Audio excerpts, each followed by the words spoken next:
des idées, donc de l'inutile, et que la droite a le monopole du concret, du réel, des vraies questions. Alors, je vous remercie et puis j'accueillerai des questions si vous en avez après l'intervention de mes collègues. Merci.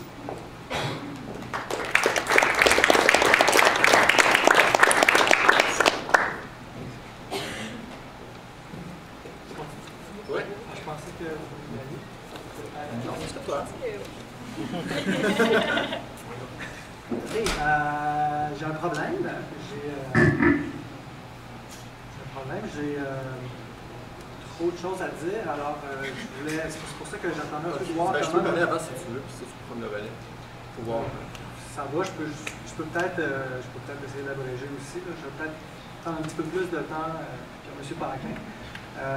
Ne serait-ce que parce que j'imagine que plusieurs d'entre vous ne connaissent pas ou n'ont pas beaucoup entendu parler du rapport de Mers qui est à l'écran derrière vous.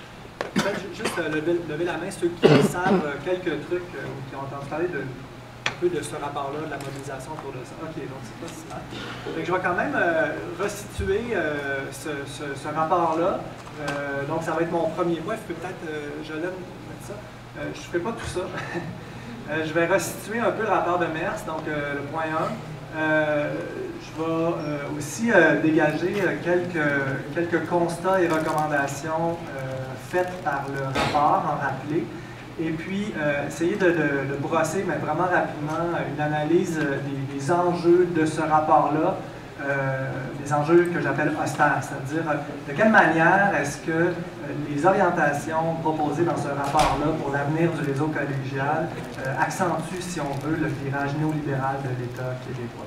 Donc, juste pour le rappeler, le situer, le rapport de Mers est issu en fait du chantier sur l'offre de formation collégiale, qui lui-même était un des 5 grands chantiers du sommet sur l'enseignement supérieur du Parti québécois. Donc, on est en février 2013, si je me souviens bien.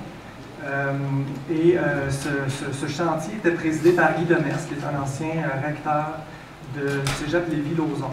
M. Demers donc, a fait des audiences, a consulté les directions d'établissement principalement, très peu les syndicats, très peu les associations étudiantes, et a remis un rapport d'étape en janvier 2014, puis un rapport final en juin 2014, donc en juin dernier, pour recommander en fait différentes avenues qui permettent au cégep entre autres, d'optimiser la formation en région, la formation technique, et de s'assurer de ne pas donner 2 fois un même cours. Donc, de chercher à optimiser en fait les ressources dans le réseau collégial.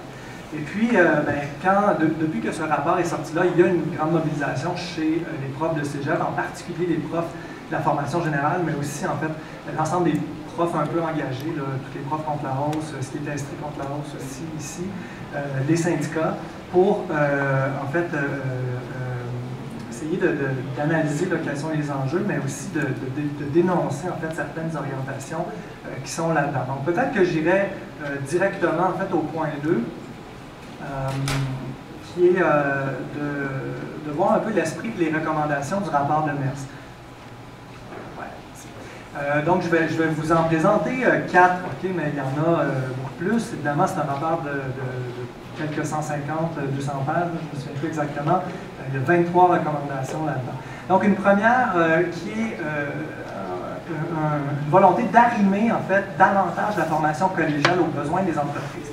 Alors, effectivement, quand on lit ce rapport-là, le rapport de Mers, on voit qu'il se distingue par une défense vraiment brutale d'une éducation au service des besoins du marché du travail.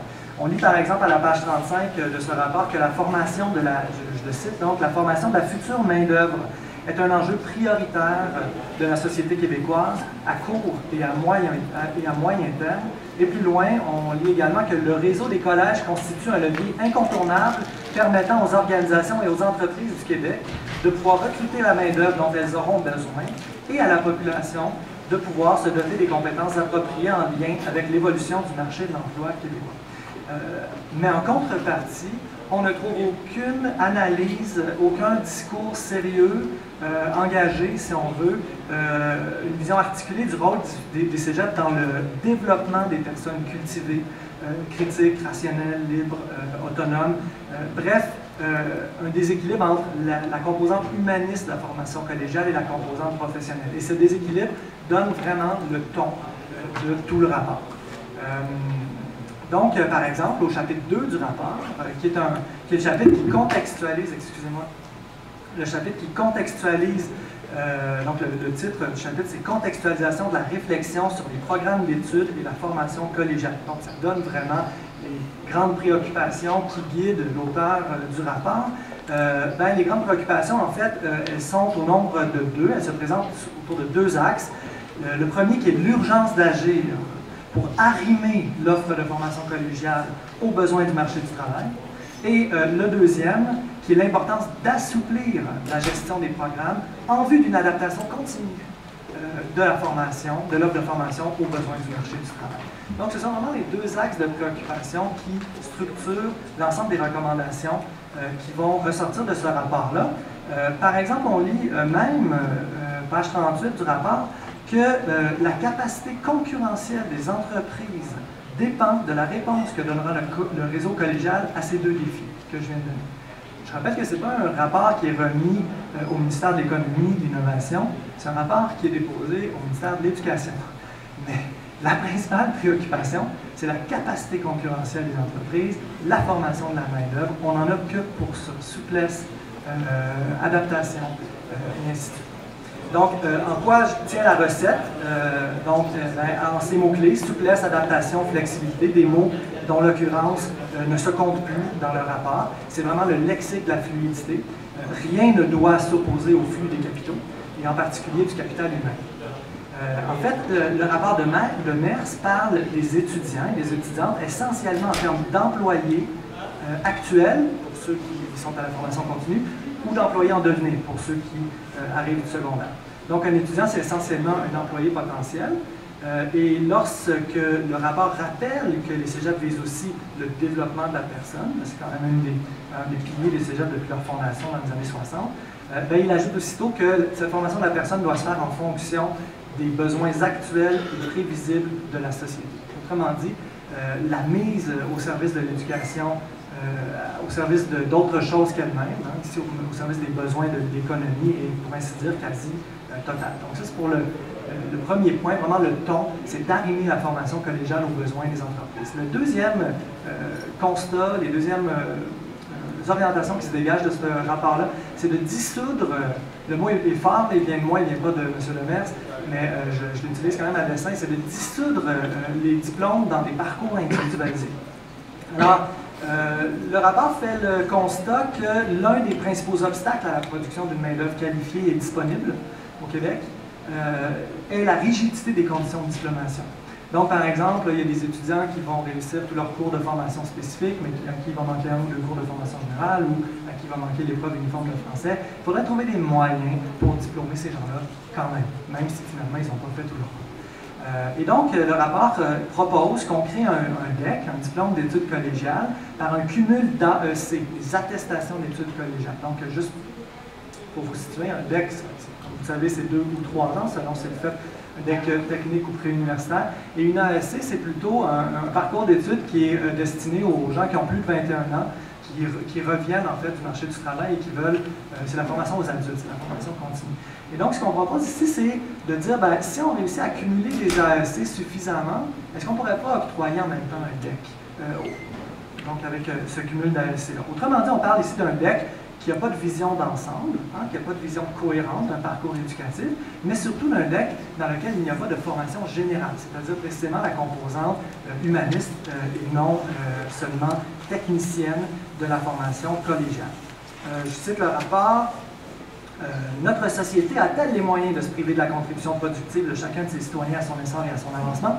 Poser la question, c'est y répondre. Donc, c'est la page 53 du rapport, c'est repris un peu plus loin. Donc, il y a vraiment ici un aveu direct là, que la contribution productive, ou ce qu'on appelle la contribution productive d'un citoyen à la société, ne doit rien à la culture, ne doit rien au sens critique que transmet la formation générale.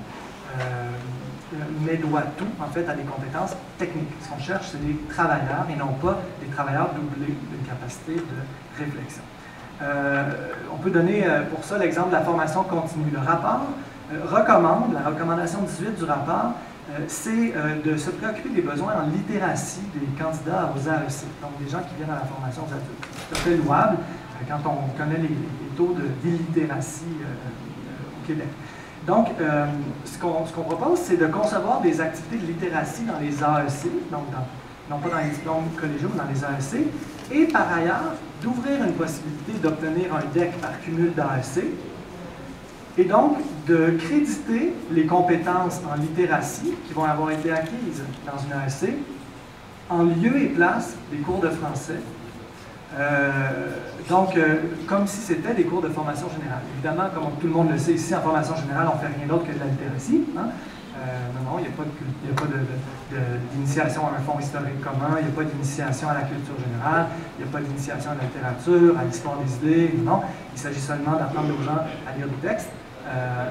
C'est un exemple de mécanisme là, qui est proposé pour finalement contourner la formation humaniste dans les cégeps. Donc, c'est vraiment le tout au professionnel. Je suis au troisième point, développement et optimisation de la formation à distance. Donc, on trouve aussi dans ce rapport-là, dans le rapport de Mers, des recommandations pour développer l'offre de cours à distance. Cette innovation est présentée comme une réponse à certains problèmes des cégeps en région et comme une opportunité d'optimiser évidemment les ressources du réseau. Mais les craintes ici sont principalement que cette optimisation ne se fasse d'abord au détriment des emplois les plus précaires des enseignants et ensuite, surtout, au détriment de la qualité de la formation. Il y a plusieurs études qui pointent dans cette direction-là. L'encadrement n'est pas toujours évident dans un cours à distance, de même que la disponibilité et ainsi de suite. Donc, à noter, tout comme les recommandations portant sur le recrutement d'étudiants étrangers, sur lesquelles je ne m'attarderai pas aujourd'hui parce qu'on n'aura pas le temps, celles portant sur le développement de la formation continue ne font en fait qu'avaliser la logique des compressions en éducation, puisqu'elles sont des propositions pour y pallier. Elles rendent possible les compressions en disant, mais oui, il y a moyen de faire des économies d'échelle, on va développer la formation à distance, plutôt que la formation en personne.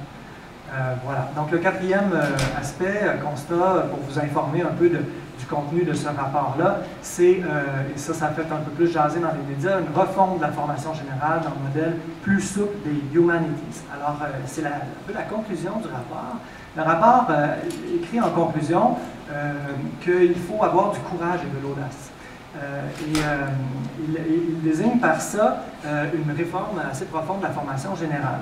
Donc, Jean Beauchesne, qui était le président de la Fédération des cégeps jusqu'à tout récemment, a bien résumé l'esprit de cette proposition-là de la manière suivante, je le cite: « Est-ce que la formation générale obligatoire ne pourrait pas être plutôt un panier avec un minimum obligatoire pour tout le monde, le plus minimum possible, ajoute-t-il, et un panier dans lequel l'étudiant pourrait ensuite choisir? » C'est une hypothèse que moi je mets au jeu.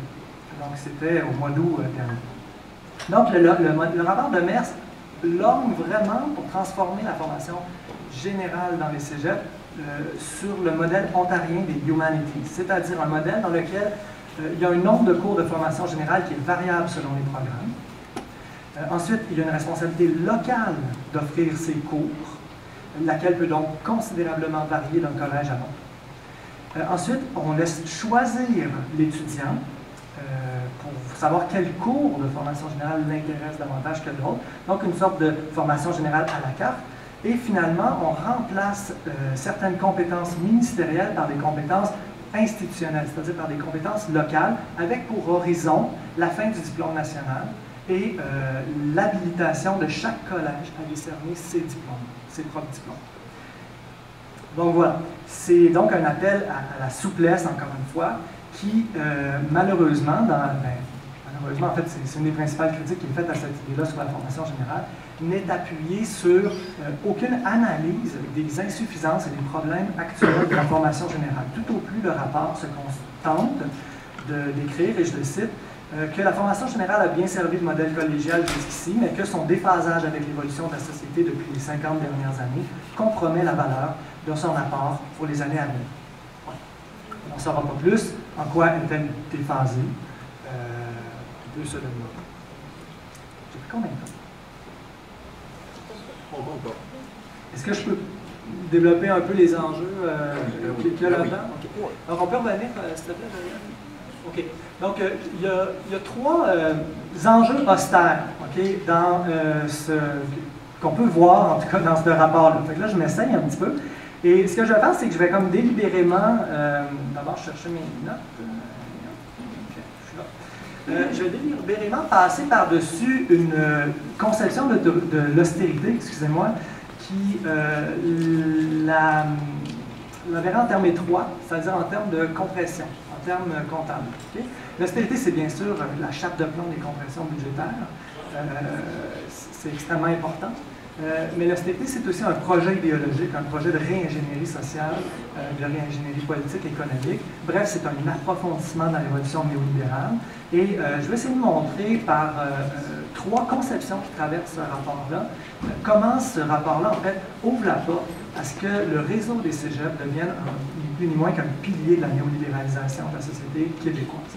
Je vais parler donc de la conception de l'être humain et du travail, la conception de l'éducation et la conception de l'État qui est dans le rapport. Donc, au niveau de la conception de l'être humain, je rappelle que le rapport Parent était vraiment fondé sur la nécessité de donner un rôle civilisationnel à l'éducation. Je cite le rapport Parent ici. À l'école, chaque nouvelle génération recueille l'héritage de connaissances et de vertus intellectuelles et morales que lui lègue la civilisation humaine. L'enfant s'y forme aussi en vue de la société de demain. L'éducation doit donc à la fois s'enraciner dans la tradition et se projeter dans l'avenir. C'est ce qu'on lit dans le chapitre intitulé « L'humanisme contemporain et l'éducation » dans le rapport Parent, 1965. Ouais, quelque chose comme ça. L'enjeu de cet humanisme en éducation, donc, est d'éduquer des êtres humains capables de lire leur époque, de se situer dans le temps, de connaître le passé pour se projeter vers un avenir collectif. Et comment ne pas reconnaître la pertinence énorme de cela aujourd'hui, de se situer dans le présent. Aujourd'hui, où la métaphore civilisationnelle a été largement dépassée dans les années 90, dans les années 60, 70, 80, en fait, avec tout le discours de la décolonisation, par toute la métaphore du village global. Donc, on est passé d'une métaphore sociologique, de prendre les barbares et de les amener dans la civilité, à une métaphore comme urbanistique et architecturale, où là, il s'agissait vraiment d'organiser le village global, donc 15 ans avant que plus de la moitié de l'humanité vive dans les zones urbaines. Et même, déjà aujourd'hui, l'expression village global apparaît dépassée, désuète, face aux enjeux qui se formulent plutôt en termes d'avenir de l'espèce humaine, d'avenir de la biosphère. Donc, au rythme où évolue la conceptualité nécessaire pour comprendre les enjeux de l'époque, pour comprendre qui nous sommes et vers quel avenir nous pouvons nous projeter, on ne peut pas faire autrement que de constater qu'il n'a jamais été aussi difficile de bien penser ces choses-là. Et donc, on a besoin que l'éducation donne les outils pour le faire, pour finalement développer une vision collective du lieu d'où nous venons, de ce que nous sommes et de vers où nous allons. Donc, le rapport Parent concevait l'être humain à éduquer comme quelqu'un en devenir, comme un être à produire, et non pas comme un banal individu quel qu'il soit. C'était le sujet normatif d'un projet collectif d'humanité, un projet de prospérité, mais aussi de rationalité. Contrairement au rapport Parent, le rapport Demers n'est fondé sur aucune vision du genre de l'être humain. Tout se passe comme si le rapport Demers, en fait, avait abandonné l'avenir aux forces du marché. Probablement parce qu'il postule qu'elles sont en elles-mêmes libres et rationnelles. Le rapport présente, en fait, la personne à éduquer, l'étudiant, comme étant non pas une visée, mais une donnée. Il arrive tout près, dans les classes, avec ses désirs, ses délires, avec ses intérêts, il sait ce qu'il cherche, il sait déjà ce qu'il veut, il a compris tout cela, il sait dans quelle époque il vit, dans quelle société il vit, il a compris tout cela sans avoir eu besoin d'y réfléchir vraiment. Est-ce qu'il y a une civilisation, une espèce, une société? Le rapport Demers n'a rien à dire sur cela. Pour lui, les étudiants, je le cite, sont des citoyens qui souhaitent se doter des compétences utiles à leur propre développement et à celui du milieu socio-économique auquel ils se destinent. Donc, essentiellement, on voit les étudiants comme des clients qui viennent chercher la possession de compétences qu'ils vont ensuite pouvoir monnayer sur le marché du travail. Les monnayer, pourquoi? Pourquoi veulent-ils de la monnaie? Pour travailler et pour vivre. Et pourquoi veulent-ils vivre? Pour monnayer leurs compétences. vous trouvez ça circulaire, ce l'est. En fait, c'est le cercle de l'ego, c'est le cercle du moi dans lequel on enferme les citoyens, alors qu'il y a les seigneurs de la guerre qui, eux, s'occupent de définir la totalité dans laquelle vont s'inscrire les moi, les citoyens, qui vont être concentrés sur leur petite survie personnelle. Donc, on est vraiment dans le modèle d'un étudiant tout près, qui n'a pas besoin des cours de philosophie, de littérature, d'anglais, de culture générale, qui n'a pas besoin de cette culture générale-là pour réfléchir à ce qui est. Donc, derrière ça se profile aussi une conception du travail. Hein. La conception du travail, c'est évidemment la conception du lieu ultime de l'épanouissement de chacun d'entre nous en tant qu'individu. Le rapport Parent, de son côté, mettait explicitement au jeu le fait que la civilisation ne se réduisait pas à des rapports économiques. Quand je le cite, la civilisation ne repose pas que sur des fondements économiques, politiques et techniques, dit le rapport Parent. Elle dépend tout autant d'une unité culturelle et spirituelle à laquelle doit contribuer l'enseignement. Dans le rapport de Mers, il s'agit tout simplement d'acquérir des compétences, d'ensuite les vendre, de savoir s'adapter sur le marché du travail, d'être flexible, de se recycler et de recommencer, puis de se sentir accompli. Alors voilà le rapport, la conception de l'être humain. La conception de l'éducation est un petit peu plus simple à résumer. Quand on veut éliminer la formation générale et vraiment mettre l'accent sur la formation de main-d'œuvre adaptée et compétente, on est dans un modèle fonctionnaliste d'éducation, c'est-à-dire dans une conception selon laquelle l'éducation doit amener l'être à éduquer l'étudiant à fonctionner dans sa société, donc à assumer une fonction dans l'ordre social. La formulation un peu paradigmatique de ça, c'est la déclaration de Guy Breton, il y a déjà 2-3 ans maintenant, qui voulait former des cerveaux pour les entreprises.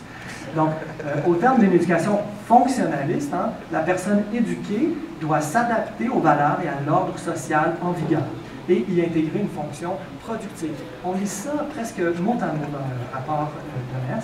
Et un des dangers, évidemment il y en a plusieurs, mais un des dangers de la conception fonctionnaliste de l'éducation, c'est que dans les faits, elle donne à l'éducation le mandat de consolider les rapports de pouvoir dans une société donnée. Donc, de consolider l'ordre actuel du pouvoir, et non pas de l'atténuer, et encore moins de l'éliminer. Donc, à ce genre de conception de l'éducation, on doit opposer une conception libérale de l'éducation, qui n'a rien à voir avec le Parti libéral. C'est la conception humaniste, en fait, émancipatrice de l'éducation, où le but d'une personne, de l'éducation, c'est de libérer, d'où le terme libéral, c'est de libérer la personne éduquée, de la libérer de l'ignorance, des préjugés, des dogmes, des pouvoirs en vigueur dans une société. L'éducation libérale se fait comment? Par l'acquisition d'une solide culture générale qui vise à rendre une personne meilleure, à raffiner ses facultés les plus humaines et à la préparer à une implication riche et critique dans la vie collective. Je saute un peu plus rapidement et j'arrive au dernier point, la conception de l'État. La conception de l'État qui est dans le rapport de Mers, et là je sais que Samuel, tu vas la développer, pas sur le rapport de Mers, mais tu vas développer l'idée de la nouvelle gestion publique. C'est celle de la nouvelle gestion publique. Je vais dire une seule chose là-dessus. Je rappelle que la nouvelle gestion publique est entre autres fondée sur l'idée qu'il faut décentraliser la gestion des organisations publiques, mais de standardiser les pratiques professionnelles. Donc, il s'agit de donner plus de pouvoir, excusez pas des pouvoirs, du pouvoir aux institutions locales, donc aux directions locales, et de s'assurer qu'ils rendent des comptes à partir de paramètres standardisés. Donc, dans ce contexte-là, il y a eu l'apparition d'un mécanisme d'assurance qualité dans les collèges depuis l'an passé, et le rapport de Mers s'inscrit tout à fait là-dedans. Et le danger ici, c'est que le rapport plaide explicitement pour l'habilitation des collèges, c'est-à-dire leur droit de décerner leur propre diplôme à l'écart de l'idée d'un diplôme national. Donc, chaque diplôme va avoir une institution d'attache. Qu'est-ce que ça ouvre comme perspective? Évidemment, une perspective de concurrence entre les institutions. Donc, les services publics se font concurrence entre eux. Les collèges ne sont plus un réseau complémentaire et de coopération, mais un réseau de compétition pour rechercher la clientèle, si je peux dire, ce qui est encore plus important dans le contexte, des coupures. Il y a aussi l'idée d'une perte de souveraineté de l'État là-dedans. Le ministère de l'Éducation a moins de contrôle sur l'éducation.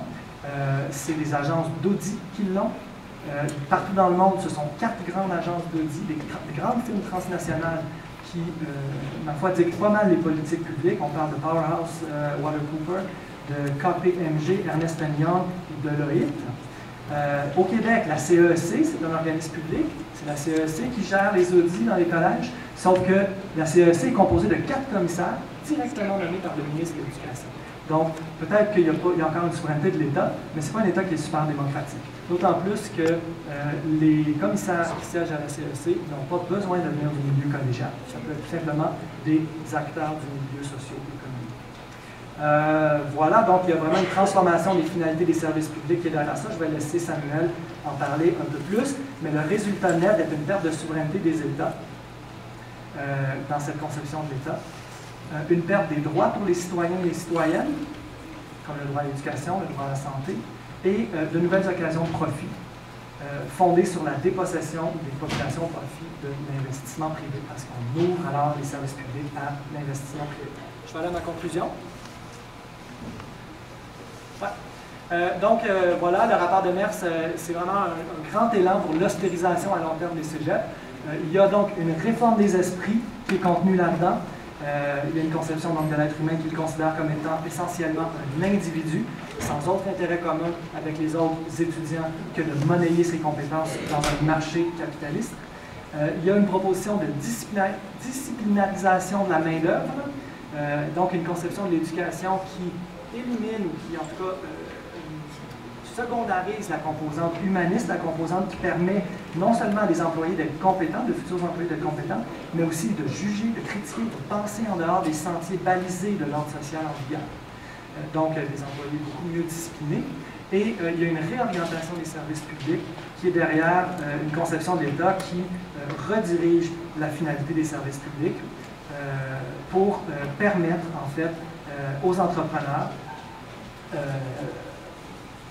non plus, en fait, pour permettre aux services publics non plus de défendre d'abord et avant tout les droits fondamentaux des citoyens, droits auxquels l'État québécois et canadien est engagé dans les traités internationaux, mais lui permettre plutôt de défendre les droits des entrepreneurs à avoir des occasions de profit par des privatisations partielles des services publics d'une part, et d'autre part, parce qu'ils vont pouvoir compter sur une main-d'œuvre bien qualifiée avec des fonds publics, mais pas trop éduquée.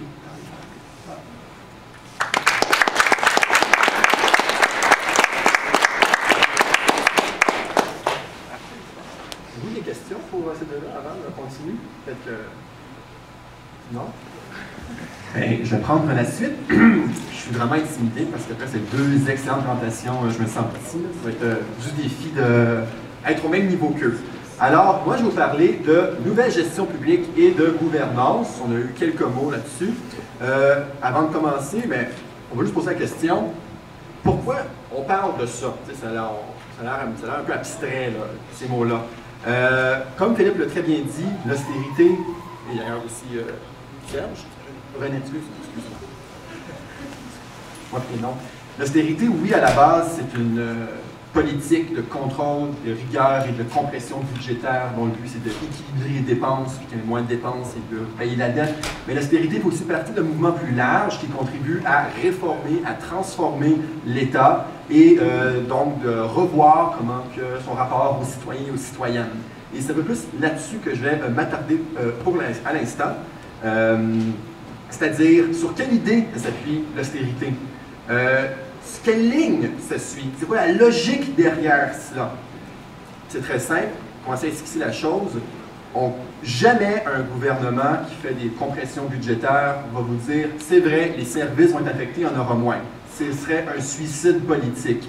Et dans une certaine mesure, je crois qu'ils sont même convaincus que les services ne sont pas affectés. Je crois qu'ils sont même convaincus que ils sont là pour donner des services publics. C'est le rôle de l'État de donner des services, c'est-à-dire l'éducation gratuite, accessible pour tous et toutes, jusqu'à accessible, universelle, la santé, gratuitement pour tous et toutes jusqu'à la fin de notre vie, la promotion, protection, diffusion de la culture, la protection de l'environnement, des lois, des organismes pour protéger les travailleurs et les travailleuses, pour faciliter aussi, pour protéger le syndicalisme aussi un peu, puis l'aider, nommés en d'autres, les régimes de retraite, certainement, tout ça fait partie de ce qu'on appelle les services publics qui sont là pour donner à la population une base, pas pour juste survivre, mais pour vivre, pour être heureuse, pour être émancipée, pour avoir une vie, pour être heureux, pour le bonheur, disons tout simplement.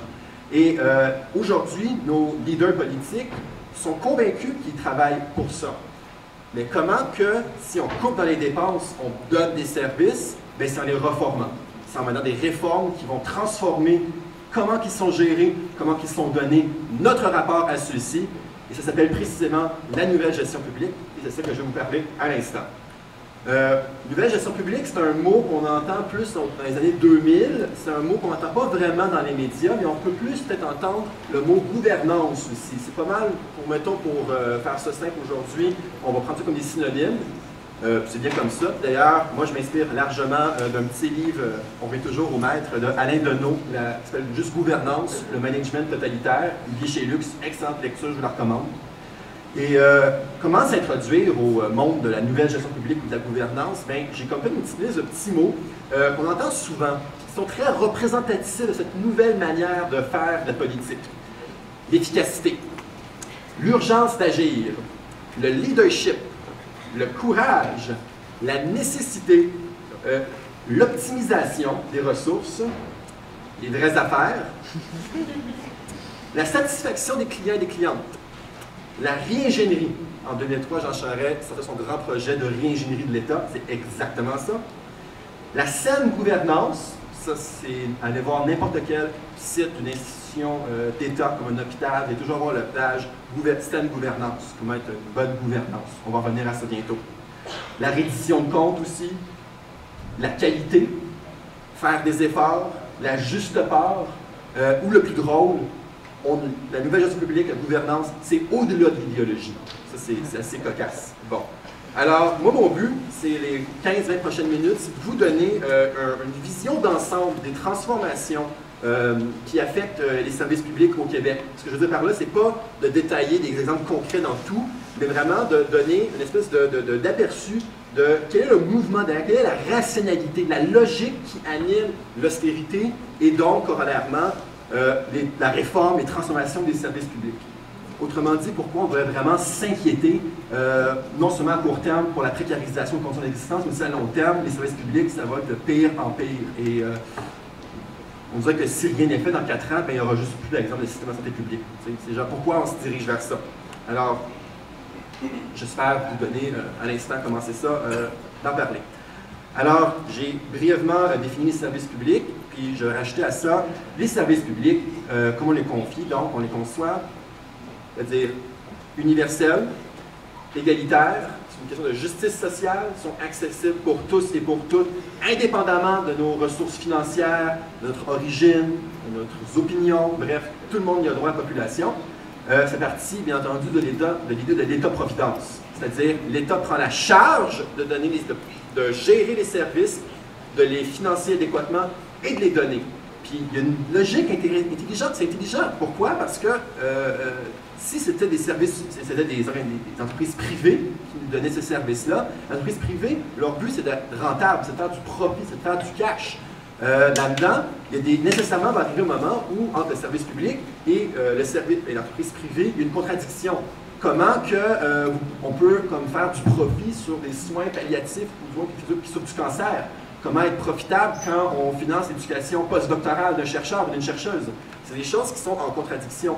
Le fait que l'État s'occupe de donner ces services-là, la logique économique, c'est qu'en fait, il n'y a pas un souci de profit, il y a un souci d'égalité, de justice, c'est que tout le monde a une chance égale, donc d'avoir une vie heureuse, d'avoir le bonheur, d'être émancipé. C'est très sensible à l'idée de la logique. Et pour faire un petit peu de théorie rapidement, à ça, pour gérer les services, on a ce qui s'appelle le modèle beveridgien, qui vient de Beveridge, un économiste anglais, et qui est donc un des premiers à théoriser le fait que c'est l'État qui doit prendre les services et donner à la population pour leur donner un set suffisant d'acquis sociaux, de services sur lesquels tout le monde est à une base égale pour être heureux et heureuse, et ainsi de suite. Bref. À ça, aujourd'hui, on a un truc qui se nomme la nouvelle gestion publique / la gouvernance. Et qui s'inspire du néolibéralisme et du néo-management. On va parler plus tard avec Fanny de ces idées-là. Je vais rapidement la définir comme étant le néolibéralisme comme une idéologie où tout a une valeur quantifiable. Et donc, tout peut être mesuré, calculé, optimisé, contrôlé. On va voir ça grossièrement comme ça. Qu'est-ce que c'est donc la nouvelle gestion publique? C'est une théorie de la gestion saine des services publics et qui s'oppose fondamentalement à l'idée de l'État-providence. Premièrement, le service public, pour selon la nouvelle gestion publique, je vais vous dire NGP pour raccourcir. Service public, service privé, c'est la même chose. Il n'y a aucune différence. Ce sont des agents qui vendent des services. Bien entendu, à qui? Pas une population, à des clients. On n'est pas des citoyens, on est des clients et des clientes, mais je vous apprends ça aujourd'hui. Et le but de la nouvelle gestion publique, c'est pas que les gens soient émancipés, c'est que les clients et clientes soient satisfaits des services qui sont donnés. Et comment donc être satisfait? C'est en offrant des services qui sont bien gérés, en vendant des services qui sont bien administrés. Donc, c'est tout un souci de que le service soit bien géré, que l'argent soit bien investi pour que tout fonctionne bien. C'est extrêmement à court terme. Et le but au final, c'est qu'on soit satisfait là-dedans, bref, qu'on sente que nos taxes aient payé des bonnes affaires. Pour résumer, donc, la NGP critique chez l'État-providence son manque de rigueur, son manque de contrôle des dépenses, parce que tout est intégré par l'État, et l'État a de la misère à gérer, à payer tout, à contrôler ses dépenses. Par exemple, je vais prendre beaucoup d'exemples de la santé, c'est un domaine que je connais bien, je connais beaucoup d'éducation, mais je veux d'autres perspectives. Par exemple, la population vieillit, les coûts vont exploser, vite, il faut se tourner vers le privé pour faire face aux prix qui vont exploser. C'est un exemple qu'on entend. Ça, juste par hasard, c'est faux. Le système de santé, depuis 1975, c'est le secteur des services publics qui a le moins augmenté. Les augmentations des coûts est tout à fait proportionnelle depuis 35 ans. C'est la part qui a augmenté le moins. Et pourtant, on nous dit que tout va exploser bientôt, donc il faut arriver au privé. Ça n'a aucun sens. La NGP critique chez l'État-providence sa lourdeur et son inefficacité. Il y a plein d'employés, il y a plein de fonctionnaires, ils sont tous syndiqués, puis après ça, ça se perd dans les méandres de l'administration, puis la bureaucratie. C'est inefficace. Il faut vite s'inspirer du privé pour donner plus de vivacité, pour que ça fonctionne mieux. En fait, c'est quelque chose, c'est même les employés, parce qu'ils sont syndiqués, sont irresponsables. C'est moribond comme système. Il faut injecter du sang neuf là-dedans. Moi, ça m'a pensé quand le ministre Barrette nous disait que les médecins travaillaient à temps partiel, il fallait les châtier, il fallait les faire payer, réduire leur salaire s'ils ne travaillaient pas comme des machines à avoir des consultations à 10 minutes pour remplir des quotas. C'est exactement ça l'idée. En contrepartie, donc, la nouvelle gestion publique va promouvoir la rentabilité, l'efficacité et la responsabilité. Il y a vraiment des beaux buzzwords qui ne veulent rien dire, mais pour eux, ça a beaucoup de sens. Concrètement, ça se manifeste comment? Par la privatisation des services publics. C'est-à-dire, après ça se manifeste aussi par des politiques de rigueur budgétaire et d'austérité, et finalement, des réformes des administrations des services publics inspirées de l'entreprise privée. Dans un instant, je vais vous dire pourquoi, mais avant ça, je vais donner un exemple paradigmatique de ces trois points-là. Dans les hôpitaux et les centres hospitaliers, il y a un truc qui commence à s'implanter qui s'appelle le lean. Les gens connaissent un peu ici le lean? Le lean, c'est pas mal le mal absolu en santé. Vous me permettrez mon euphémisme, mais j'exagère à peine. Qu'est-ce que c'est que le lean? C'est une méthode inspirée des usines d'assemblage de voitures Toyota au Japon. Et le but, c'est de chronométrer à la seconde près toutes les opérations médicales que le corps professionnel médical doit faire afin que le temps de travail des professionnels de la santé soit rentable au maximum et optimisé à l'extrême.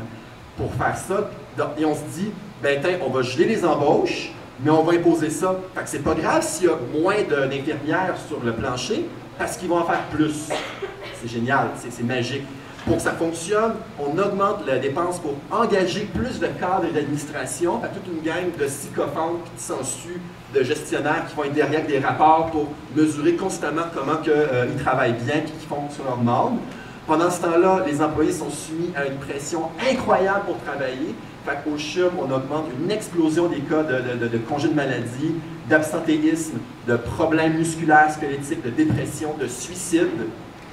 C'est juste des problèmes de réclamation, bien sûr, d'assurance. Et les syndicats explosent avec les cadres. Alors donc, Puis, bien entendu, on fait appel à des firmes privées pour implanter ça. Puis, au final, on gèle les embauches, mais les coûts augmentent davantage parce qu'on veut que les infirmières travaillent comme si dans une usine à chaîne. Fait que, privatisons les services, le recours à des firmes privées, mais aussi, surtout, on voit comment une réforme, c'est là-dessus que la MGP se place, une réforme du travail et de l'administration, comme les entreprises privées, et les employés sont vus comme des espèces de sangsues qui sont là pour leur propre intérêt. On les met au pas, on veut les faire travailler, il faut que les ressources humaines soient optimisées à l'extrême. Ça, c'est en santé, le ligne. Elle n'est pas au cheveu. Pourquoi maintenant on implante ça? La première raison pourquoi on vante tant le modèle du privé, c'est qu'on dit que le privé contrôle mieux ses dépenses. Pourquoi? Parce que quand je veux faire, comme j'ai dit tantôt, du profit. Il cherche à être rentable et à faire du profit. Et mieux encore, le profit dégagé par la recherche de la rentabilité va donner une plus-value, un excès de value, un excès de capitaux, va pouvoir être réinvesti dans la production. Et ça va augmenter encore davantage la productivité. Il y a une espèce de pensée magique qui se dit ici que, en recherchant donc la rentabilité, bien là, le service public va mieux produire. Et cet excès-là, ça va rendre encore mieux le service public. Et c'est génial. L'autre raison, c'est que au sein du privé, la compétition, une entreprise qui se compétitionne pour offrir vendre de meilleurs biens, meilleurs services. Alors, la compétition force le privé à toujours innover pour être gagnante dans la compétition. Et c'est quelque chose qui peut être repris et réintégré au sein de l'espace public. Donc, la NGP, on peut la comprendre comme si elle instaure une certaine forme de compétition à travers les organismes et les agences, les institutions d'État et les différents services publics. Par exemple, justement, le Lean, c'est précisément ça. Chaque personne est comme mise en compétition avec les autres pour travailler le plus possible. Et donc, on se dit, bien, grâce à ça, les institutions vont surveiller leurs prix. Et comme ça dit tantôt, quand on fait la décentralisation, chaque institution va donc être responsable de ses finances. Il y a une sorte de quasi-compétition entre les institutions et les différentes agences pour que tout le monde réussisse à être rentable, et plus efficace, plus productif. Et finalement, une troisième raison pourquoi on s'inspire tant du privé, c'est que le privé, c'est quelque chose de responsable. Eux, ils savent comment ça fonctionne. Ils sont des experts, des expertes. Ils ont pensé à leur affaire. Ils font de l'argent, écoutez-les, ils font de l'argent, c'est des personnes d'affaires. Ils font des affaires, ils savent comment ça fonctionne. Il faut donc s'inspirer d'eux pour intégrer ça dans le public. Et c'est pour ça aussi qu'on s'inspire d'eux pour nous dire, bien, les employés de l'État, c'est juste de la ressource travailler. Comme disait Lucien Bouchard en 1996, l'un des premiers instigateurs, comme un des premiers visages de la néolibéralisation et de l'austérité au Québec. En 1996, qu'est-ce que M. Bouchard amène? Le virage ambulatoire. Le but était donc que les gens qui étaient malades mais un peu autonomes restent chez eux et reçoivent des soins à domicile. C'était une catastrophe qui a juste explosé les coûts et augmenté les files d'attente. Ça n'a pas servi à grand-chose à part mettre la pression sur les employés et forcer des gens à payer des services de santé privés parce que c'était mal géré et mal administré. Maintenant, donc, c'est quoi les effets d'une politique inspirée de la nouvelle gestion publique, de la saine gouvernance? On nous vante donc que tout va aller pour le mieux, dans le meilleur des mondes possible, grâce au privé. Excusez-moi, très soif. Donc, tout va aller pour le meilleur des mondes, dans le monde inspiré par le privé. Les choses vont être plus efficaces, ça va coûter moins cher, parce que non, puis bref, tout va être full cool. Ben non, c'est pas aussi vrai que ça.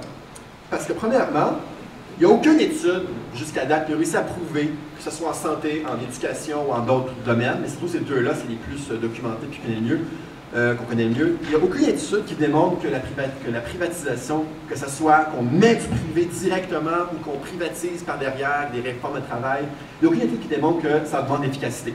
Il n'y a aucune étude que ça augmente l'efficacité, ou alors les quelques résultats qui iraient vers là sont absolument négligeables. Il n'y a aucune étude non plus qui dit que les services sont d'une meilleure qualité. Mais c'est bien prouvé qu'il y a une réduction de l'accessibilité aux services. C'est là qu'on nous sort une espèce de truc bizarre sur l'utilisateur payeur. Ça, ça fait aucun sens. Ça nous dit sur la juste part que les gens qui font appel les services payent. C'est une forme de double taxation par la vieille taxe des impôts. Nous finançons déjà les filets sociaux, les organismes d'État, les institutions publiques, bref. Pourquoi mettre une deuxième fois la taxation? c'est comme si je payais pour aller manger dans un restaurant. C'est une privatisation des services publics. Un autre effet, c'est l'augmentation démesurée des pouvoirs des gestionnaires. On avait parlé tantôt de décentralisation, mais ça fait en sorte, en fait, que, paradoxalement, les institutions décentralisées vont de plus en plus faire appel avec des gestionnaires, des cadres, des patrons, des gens qui sont censés appliquer des réformes, de restructurer le travail, et ça leur donne un pouvoir démesuré qui va vraiment, ça j'ai pas le droit de dire, vraiment à l'encontre des intérêts et de la condition du travail, travailleurs et travailleuses. Par exemple en santé, mais dans tous les milieux, et ces gens-là se disent des possédeurs d'une science éclairée de la saine gestion, et ce qu'ils font, c'est qu'ils rendent la vie des travailleurs et travailleuses misérable, alors que puis les personnes qui reçoivent les services, comme on l'a parlé tantôt, il y a une réduction de leur accessibilité, une réduction même quasiment de leur qualité dans certains cas. Il y a aussi, bien entendu, il y a une perte d'autonomie et d'expertise en dépendant du privé. Un exemple de ça au CHUM, c'est un partenariat public-privé, c'est-à-dire qu'on a demandé à un consortium privé de le construire pour nous, puis qu'après ça, on va le louer pendant 30 ans. Ça l'a fait augmenter les coûts de quasiment 4000 % des coûts privés. C'est une vraie histoire d'horreur au niveau du CHUM. À Montréal, du CUSM aussi, l'équivalent pour McGill. Et c'est une perte d'expertise. C'est pourquoi on ne fait pas l'appel au pouvoir public pour construire cette chose-là, alors qu'à long terme, en privatisant, on est encore plus dépendant du privé parce qu'on perd un certain savoir-faire que le public avait. Et bien entendu, l'application de la gestion publique ou de la saine gouvernance, ça amène des conflits de travail massifs entre les travailleurs, travailleuses versus les gestionnaires, et les syndicats là-dedans sont pris là-dedans. Et on ne sera pas d'illusion pour la nouvelle gestion publique, le syndicalisme, c'est Satan, c'est le mal en soi. Là. Fait qu'il y a vraiment avec tout ça, ces effets-là, on peut s'en illustrer à quel point que les leaders politiques qui appliquent donc ce genre de politique-là pour administrer notre service public, c'est vraiment un saccage qui se passe, c'est une privatisation complète qui se passe. Autant qu'on intègre du privé directement par plusieurs manières, comme vous connaissez sans doute, autant ou alors qu'on coupe ou alors qu'on privatise de derrière pour optimiser. C'est pas de la gestion, c'est vraiment de la privatisation qui se passe. Cela dit, l'effet le plus insidieux, le plus pervers de la nouvelle gestion publique, je vais terminer là-dessus, c'est que ça abrutit les gens. J'ai utilisé un gros mot là, mais j'ai pas peur de l'utiliser, c'est une forme d'aliénation. Et dans quelle mesure la nouvelle gestion publique, c'est une vision en théorie de la gestion, mais qui est basée sur très très peu de fondements scientifiques. Et quelques études la critiquent plutôt que la corroborent. Et qu'est-ce qui se passe là-dessus? C'est une gestion publique, encore, les mots que j'ai tantôt, saine gestion, leadership, du courage, ça réfère à strictement rien. C'est vide de sens. C'est brumeux, ça s'effondre vite quand on soumet ça à la critique. Malgré tous les discours des leaders politiques qui martèlent sans arrêt, ça nous dépossède de nos moyens de critiquer ça. Ça nous prend, je le dis, là, ça nous prend pour des idiots, ça nous abrutit. C'est comme on nous dit, on sait ce qu'on doit, on sait ce qui est bon pour vous, et voici ce qu'on va faire pour vous. En recourant à tel point à une gang d'experts et d'expertes, des économistes qui ont une science éclairée pour tout ce qui se passe, en employant ce langage creux-là qui ne veut pas dire grand-chose, on nous enlève la légitimité, on nous enlève les moyens, on nous dénie le pouvoir politique d'avoir une influence sur nos services publics, sur la politique, d'avoir une influence positive, de nous faire réellement entendre. Fait que souvent, dans la nouvelle gestion publique, on vend l'importance de la transparence, du dialogue, de la délibération. Enfin, on va créer des espèces de comités, de rencontres, de discussions, des petits panels, des séminaires. Nous, à l'ASA, on a été invités récemment à aller rencontrer les gens qui appliquent le rapport de Merck, justement. On sait très bien c'est quoi l'issue de cette rencontre-là. On ne pense pas vraiment y aller parce qu'ils veulent savoir qu'est-ce que vous aimez puis qu'est-ce que vous aimez moins. Ça sert uniquement à diluer notre critique, à diluer notre propos puis à diluer nos moyens d'action là-dessus. Et de la même manière, dans le monde de la gestion publique, on nous sort l'argument de la dette. On nous sort l'argument de l'équité générationnelle ou de la juste part. Ces arguments-là, c'est très facile de les critiquer parce qu'ils sont fondés sur des mensonges, ils sont fondés sur des sophismes. Ils ne tiennent pas, ces arguments-là. Par exemple, au niveau de la dette, Dans l'OCDE, la moyenne de la dette des pays membres de l'OCDE, c'est 51%. Celle du Québec est à 48 ou 49%. Ce 2-3%-là, c'est massif, la distinction. La dette, on n'est pas non plus au crochet des agences de notation de crédit. Ce n'est pas eux qui vont décider de l'avenir du Québec. C'est un mensonge. De manière, de se dire qu'il faut faire des efforts tout de suite pour plus tard. C'est vraiment délirant de penser que parce que ça va mal tout de suite, puis pour pas que ça aille mal plus tard, ben, il faut tout couper tout de suite, puis comme ça, peut-être plus tard, ça ira mieux. C'est illogique, ça n'a aucune logique, pourtant c'est ça qu'on nous dit. Et c'est juste vraiment de montrer ici. Ou alors, excusez-moi, je parle un peu vite là. Ou alors, par exemple, les enjeux économiques, administratifs, politiques. En effet, oui, c'est complexe. Mais c'est pas parce que c'est complexe que nous, on ne peut pas en parler. C'est pas parce que c'est complexe qu'on n'est pas assez intelligente pour les aborder, pour avoir une influence, un discours là-dessus. Pourtant, dans le monde de la nouvelle gestion publique, la saine gouvernance, on se fait enlever ce pouvoir et ce droit d'intervention, ce droit de participer à la politique. En fait, tout est fait pour nous séduire et pour nous tromper que c'est ça la seule alternative. C'est ça le monde. Est-ce que le monde se résume à des rapports marchands entre les êtres humains, à est-ce qu'on achète ou on vend des services? J'en doute fort. Pourtant, c'est ça qu'on tente de nous faire rentrer dans la tête. Et moindrement par la suite, qu'on sort dans la rue pour protester, bien là, c'est la police qu'on rencontre qui nous rappelle leur fameuse vérité. C'est son histoire. Mais bref, vraiment, mon but, là, vraiment, je vais terminer là-dessus, de l'emphase là-dessus. Le monde de la nouvelle gestion publique, ce qui anime nos leaders politiques, ce qui donne le sens à leur discours, à leurs réformes, ce qui donne le sens aux politiques d'austérité, c'est qu'ils ne veulent pas nous voir faire la politique. Ils ne veulent pas nous voir participer à l'exercice de la politique. On nous enlève le droit, on nous enlève le pouvoir, on nous enlève la légitimité de participer, d'exercer notre pouvoir politique. Ça nous abrutit, ça nous confie à des purs choix de consommation. Et je pense qu'on mérite mieux que ça. Merci beaucoup.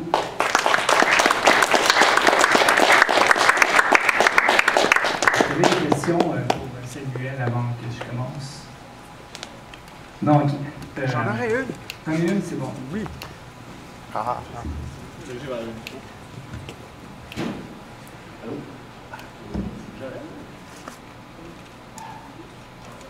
All right. En fait, c'est une question qui est dirigée autant à M. Paquin d'Angoisse que M. Lessard. Donc, on vient de parler du modèle de gestion ligne dans le monde de la santé. Mais savez-vous si présentement, il y a une volonté politique à implanter un système semblable dans le milieu de l'éducation? M. Paquin, vous avez déjà mentionné qu'il y a des restrictions qui sont présentement implantées au niveau du temps alloué aux corrections, des évaluations. Mais il y a d'autres exemples présentement.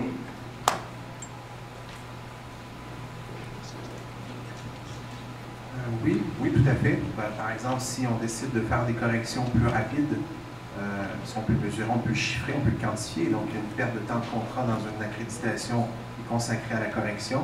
On va pelleter ça chez les enseignants. Mais en même temps, on attend que la tâche soit remplie en enseignement et en recherche chez les professeurs. Donc, comment peut-on faire plus avec la même quantité de temps? Donc, il faut commencer à limiter, vérifier, contrôler. Placer des cibles, chiffrer, quantifier. Donc, si la taille des groupes augmente toujours plus, que la charge augmente, que les heures sont compressées, et à ce moment-là, on demande de faire de la recherche, d'être au summum dans tous les aspects, il est certain qu'à un moment donné, on flanche quelque part. Donc là, on se met à faire des hiérarchies de priorité. C'est le contenu, c'est le contenant, la publication, c'est l'encadrement, c'est quoi? Donc là, on repense le système, on fait de la réingénierie. Ça, c'est à partir de politiques, justement, qui visent à quantifier, chiffrer, pour économiser. Économiser. La fin n'est pas le produit, j'emploie malheureusement ce terme, et l'enseignement, mais d'économiser. Alors, on applaudit, on félicite, on remercie ceux qui atteignent les objectifs numériques. Qu'en est-il de ce qui reste dans le cerveau? Ça, c'est autre chose. Ça répond bien, mais je veux aussi savoir, peut-être dans le milieu collégial, est-ce qu'il y a une dynamique semblable? Puis sinon, est-ce que c'est la même chose dans tous les milieux universitaires, que ce soit dans les réseaux des universités du Québec ou les universités à Chartres, par exemple, Le milieu de la santé au Québec est vraiment plus avancé que le milieu de l'éducation sur la gestion publique. C'est clair, ils sont vraiment rendus dans l'enfer que décrit Samuel, avec le minutage de chaque acte professionnel. Ça commence dans le milieu de l'éducation, mais le milieu de la santé a un peu à défricher ça. Paradoxalement, par contre, une des plus anciennes tentatives d'instaurer des modes de gestion inspirés de ça, c'est celle de François Legault, actuellement chef de la CAQ, qui a réussi en fait à faire signer des contrats de performance aux universités depuis les années 2000. Maintenant, l'assurance qualité, c'est vraiment la forme que ça prend, et non pas seulement au Québec, mais partout dans le monde. L'OCDE travaille, produit des documents, vous irez voir sur le site de l'OCDE. Même l'UNESCO a emboîté le pomme avec une espèce de petite couleur un peu plus humaniste, mais c'est quand même l'assurance qualité qui est le modèle de la nouvelle gestion publique en éducation dans le monde. Au Québec, le Conseil supérieur de l'éducation a produit un avis sur les systèmes d'assurance qualité à la demande de Lynn Beauchamp, en plein temps étudiant. Ça a été publié donc en 2012. Dans les collèges, ça a été implanté à partir de 2013. Peut-être un petit mot là-dessus. L'assurance qualité se minute pas chaque acte professionnel. Sauf que, ultimement, le but, c'est quand même la quantification des pratiques. Donc, il s'agit le plus possible de saucissonner le service public. Le service public, c'est une vocation, c'est une volonté de répondre à des besoins, à des droits fondamentaux, et c'est des tâches extrêmement complexes. Donc, on veut essayer de le saucissonner, de le documenter et de le quantifier. Un terme pour ça, c'est la quantophrénie. C'est pas de la schizophrénie, c'est de la quantophrénie. Donc, c'est vraiment comme la folie du chiffre. Il faut que tout soit chiffré. Et quel est le but de ce saucissonnage quantophrénique? Le but, c'est de pouvoir identifier où sont les occasions de profit. C'est-à-dire quelles sont les opérations dans les services publics qui sont faites à profit et quelles sont les opérations qui sont faites à perte. Encadrer un étudiant de doctorat, c'est de la perte.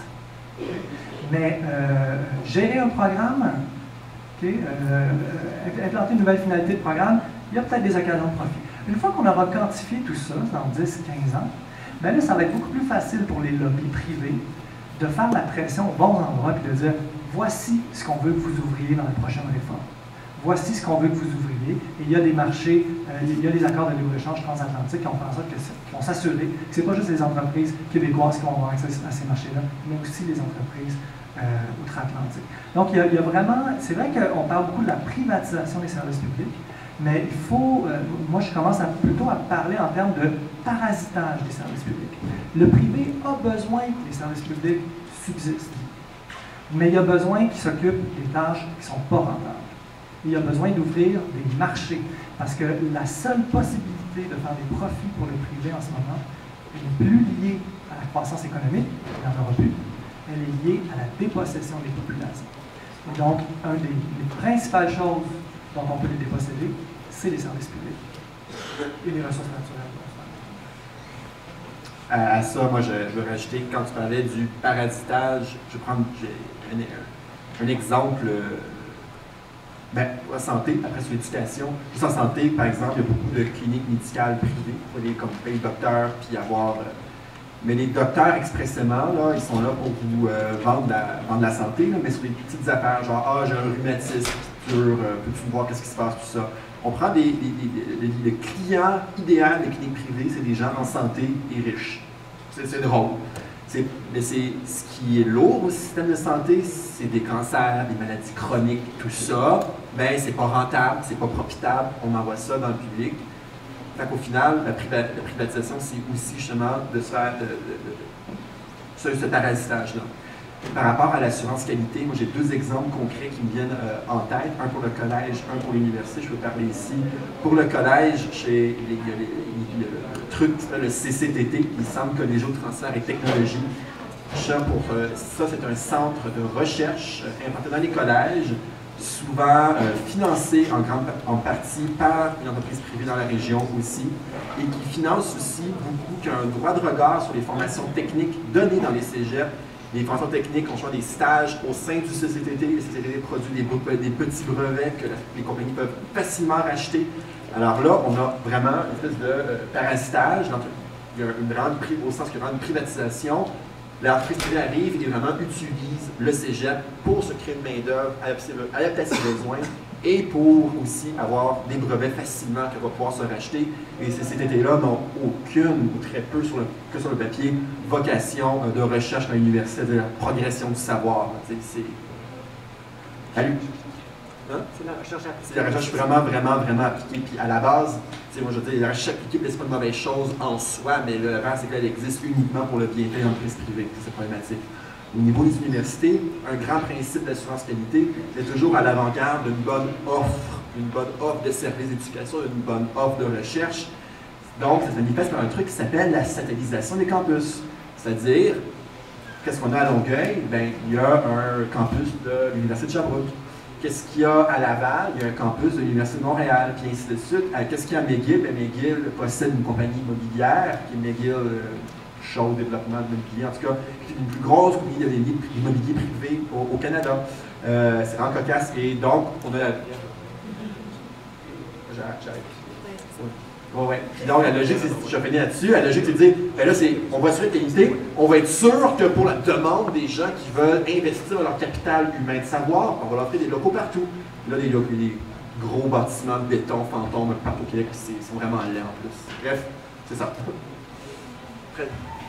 Oui, alors, sur toutes ces belles théories de cauchemar vers l'avenir, je vais essayer d'amener un début de lueur d'espoir. En fait, là, moi, je vais vous parler plus des luttes étudiants, pas nécessairement genre de celles à venir, je vais laisser ça à ma camarade, mais plutôt un parallèle de ce qui s'est fait déjà dans le passé, parce qu'en fait, là, les luttes étudiantes et l'austérité, en fait, sont liées depuis plusieurs années.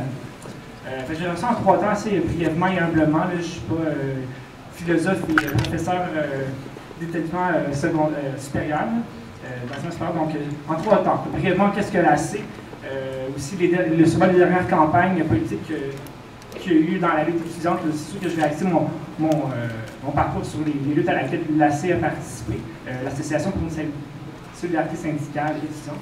Mais il y a eu d'autres groupes étudiants qui ont voté là-dedans. L'AC n'était pas seul, en effet.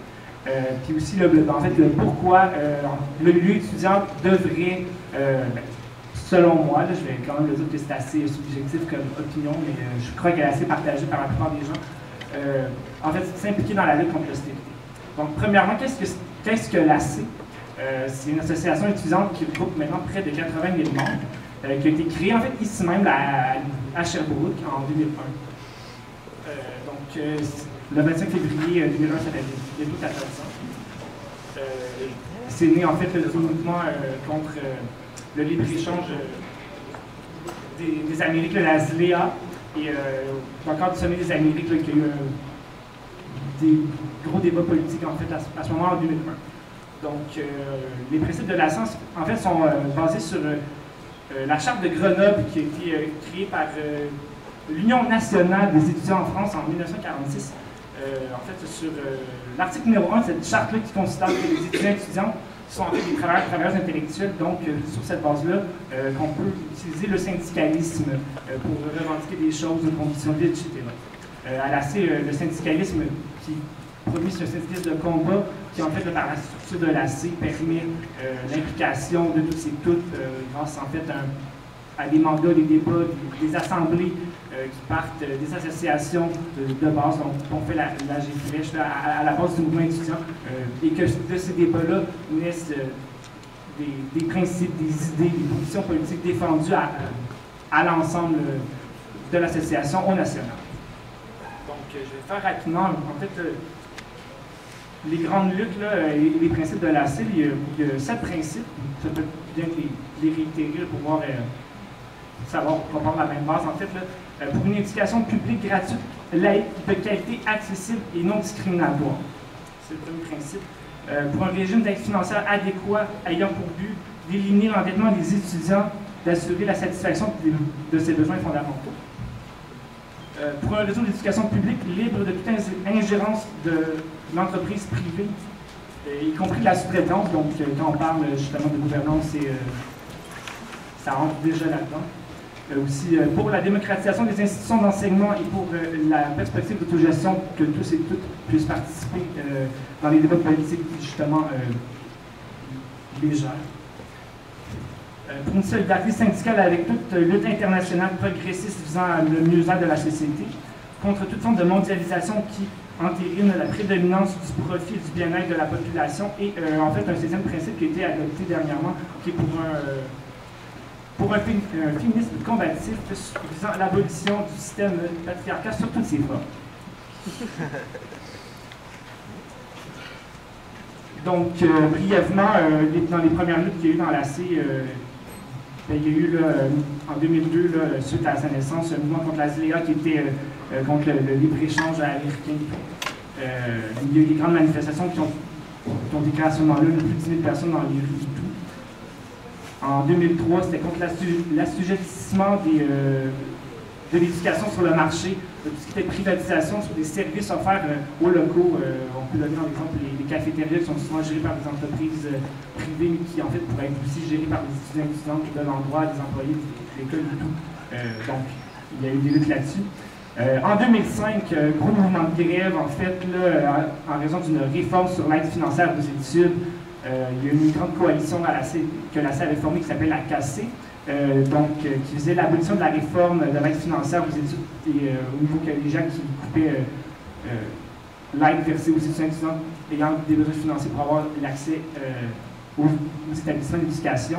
Petite anecdote personnelle, je ne sais pas si, quel est l'âge des gens ici. Là. Pour les plus vieux, peut-être que vous vous en souviendrez. Moi, je suis au secondaire à ce moment-là, mais il y avait un beau mouvement de grève. En fait, de lever le même dans les secondaires dans la région. Là, moi, je viens de la région d'Aestingus, puis on allait bloquer des ponts, on s'assoyait dans la rue, c'était cool. Voilà, je voulais en parler, parce que dans la région, c'était pas à ce moment-là. Aussi, en 2010, il y a eu la fondation de la coalition à la tarification, opposée à la tarification et à la privatisation des services publics, qui regroupe une centaine d'organismes féministes, communautaires, syndicaux que l'AC a créé, qui existent toujours d'ailleurs. Donc, un des grands trucs qu'il y a eu, il y avait aussi une grande manifestation à cette époque-là. Et bien sûr, je vais vous parler de 2012, qui façonne encore les esprits, je crois, même si ça fait que la vague a passé quelque peu, mais on pourrait être surpris. Donc, en fait, à ce moment-là, je pense que j'ai pas besoin de faire de grands récits historiques de ce qui s'est passé. C'était le plus grand mouvement de grève étudiant à ce moment-là, des associations d'étudiants qui ont été en grève pendant plus de 6 mois. Le débat a été amené dans la société à travers les médias et tout. Moi, en fait, ce que je propose de retenir de cette lutte-là, c'est que oui, les luttes sont complexes, sont longues et tout, mais c'est possible, en fait, d'avoir des gains de celle-là. En 6 mois, on a quand même réussi l'objectif minimal qui était pour les associations étudiantes ayant participé à ce moment-là, d'arrêter cette hausse de frais de scolarité qui nous était imposée par le gouvernement libéral à ce moment-là. Bon, la vie nous a réservé des petites surprises avec l'indexation du PQ, mais à ce moment-là, on avait une réussite. Aussi, un truc que je trouve intéressant de réfléchir en termes de syndicalisme de combat et de lutte étudiante, c'est toute la guerre légale, en fait, qui s'est passée. J'aime ça parce que c'est aussi une réflexion qu'il faut avoir par rapport à certaines perspectives de lutte contre l'hostilité qu'il faut avoir dans le futur. Tout ce qui était loi spéciale, le projet de loi 78 du Parti libéral du Québec qui avait amené beaucoup de débats dans la société, mais qui avait aussi permis d'amener le débat sur la désobéissance civile en dehors des structures étudiantes, dans les milieux syndicaux, dans les milieux communautaires, avec les manières de casserole, en région, à Montréal, dans les quartiers populaires et tout. Il y a aussi des APAC qui avaient été créés à ce moment-là, qui étaient des associations populaires de quartier. Là, je parle de l'association de Montréal parce que, personnellement, je la connais plus, ayant été étudiant à ce moment-là à Montréal. Donc, une belle réflexion sur la désobéissance civile qui peut être intéressant de se rappeler à l'aube de ce qui se prépare. Donc, bref, ce que je voulais amener par ça, c'est qu'en fait, les premières luttes de l'AC ont toujours été liées à des problématiques entourant l'hostilité, qui en fait sont des mesures, bon, on en parlera avec les néolibéralistes qui sont impliqués depuis déjà les années 80, qui ont toujours miné en fait l'éducation supérieure, mais aussi au secondaire et au primaire. Des trucs que tous et toutes à l'AC, on veut défendre, que ce soit accessible, en principe que le privé vienne un peu parasiter la chose. Donc, je ne vais pas faire ce que mes collègues viennent justement de très bien expliquer.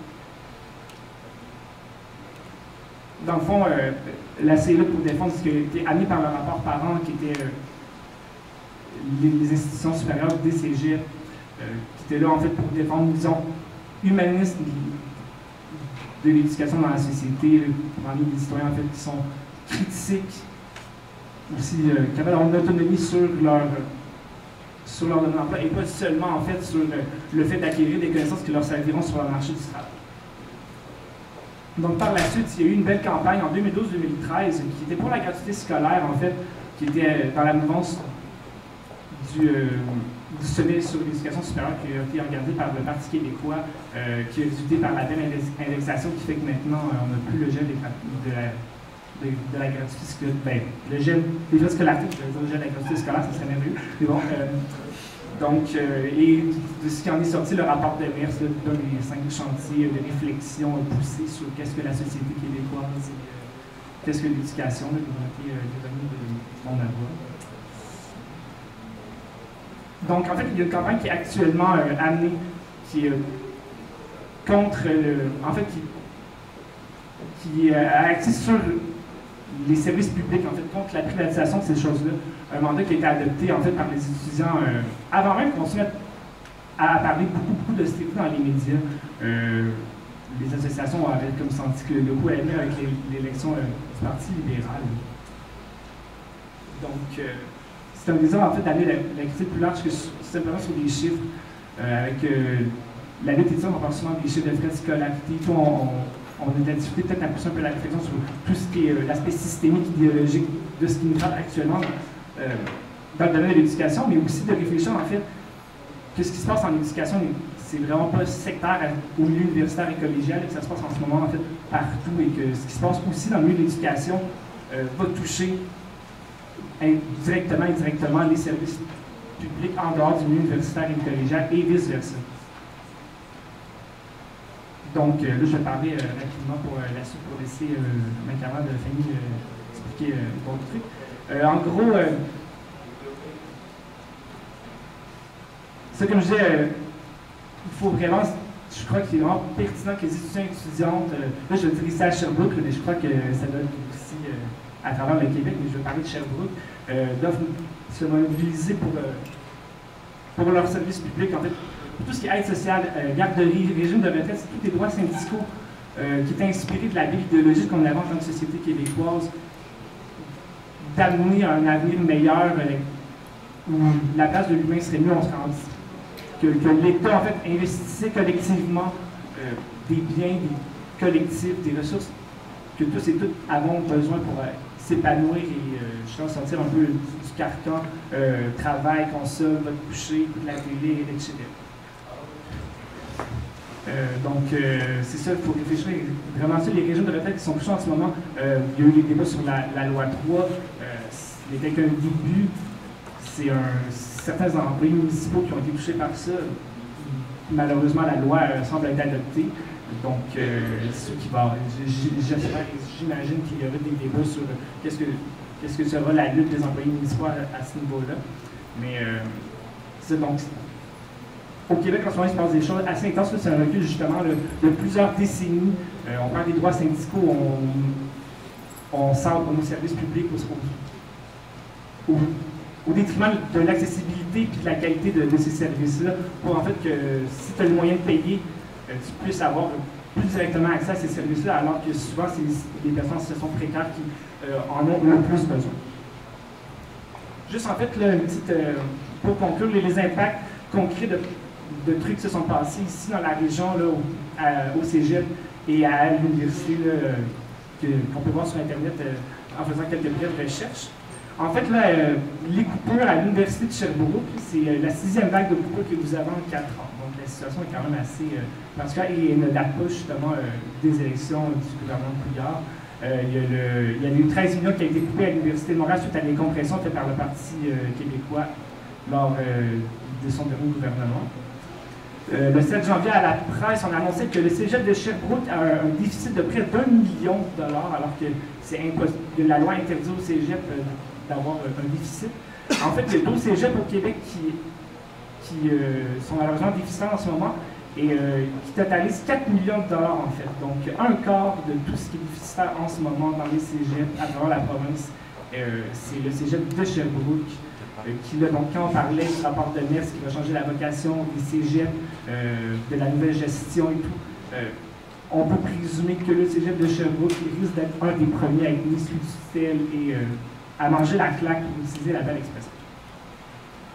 Également, ce qui se passe, il y a des hausses de frais de scolarité prévues à l'université ici, réduction de la masse salariale de 4 %. En fait, on va couper des cours qui sont coupés, ce qui fait que justement la tâche des professeurs, des chargés de cours est grandie, doit faire plus avec le même nombre de temps. Les classes sont grandies, donc encore beaucoup plus de travail. La fermeture de la faculté de théologie, qui est une première faculté dont l'annonce a été faite de sa fermeture. C'est des cas qui se passent dans plusieurs autres universités.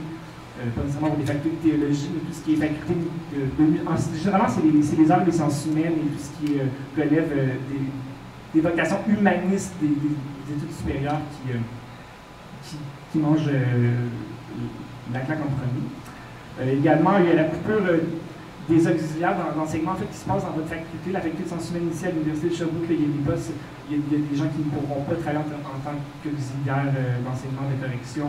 Ça, c'est des emplois étudiants qui peuvent parfois aider les étudiants à sortir de situations précaires, à avoir un pied aussi sur leurs possibilités d'emploi futur.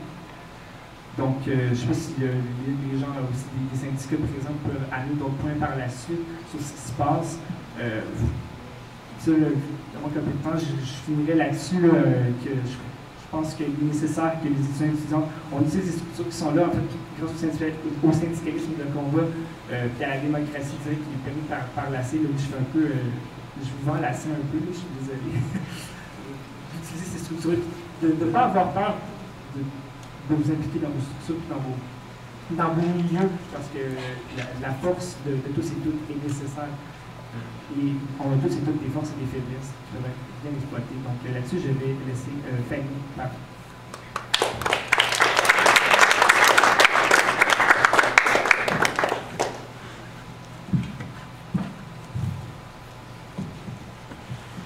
Allô? Vous êtes toujours là? Je suis contente d'être ici. Je suis la seule femme au panel, c'est un honneur. Je suis venue vous parler de perspectives de lutte.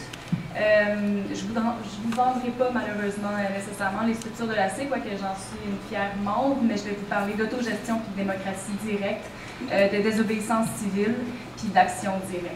On est dans un contexte qui force un peu au mot qui fait peur, la radicalité. On fait face à un gouvernement qui fait des mesures qui relèvent du jamais vu. C'est tout à fait là, historique comme move. On assiste à...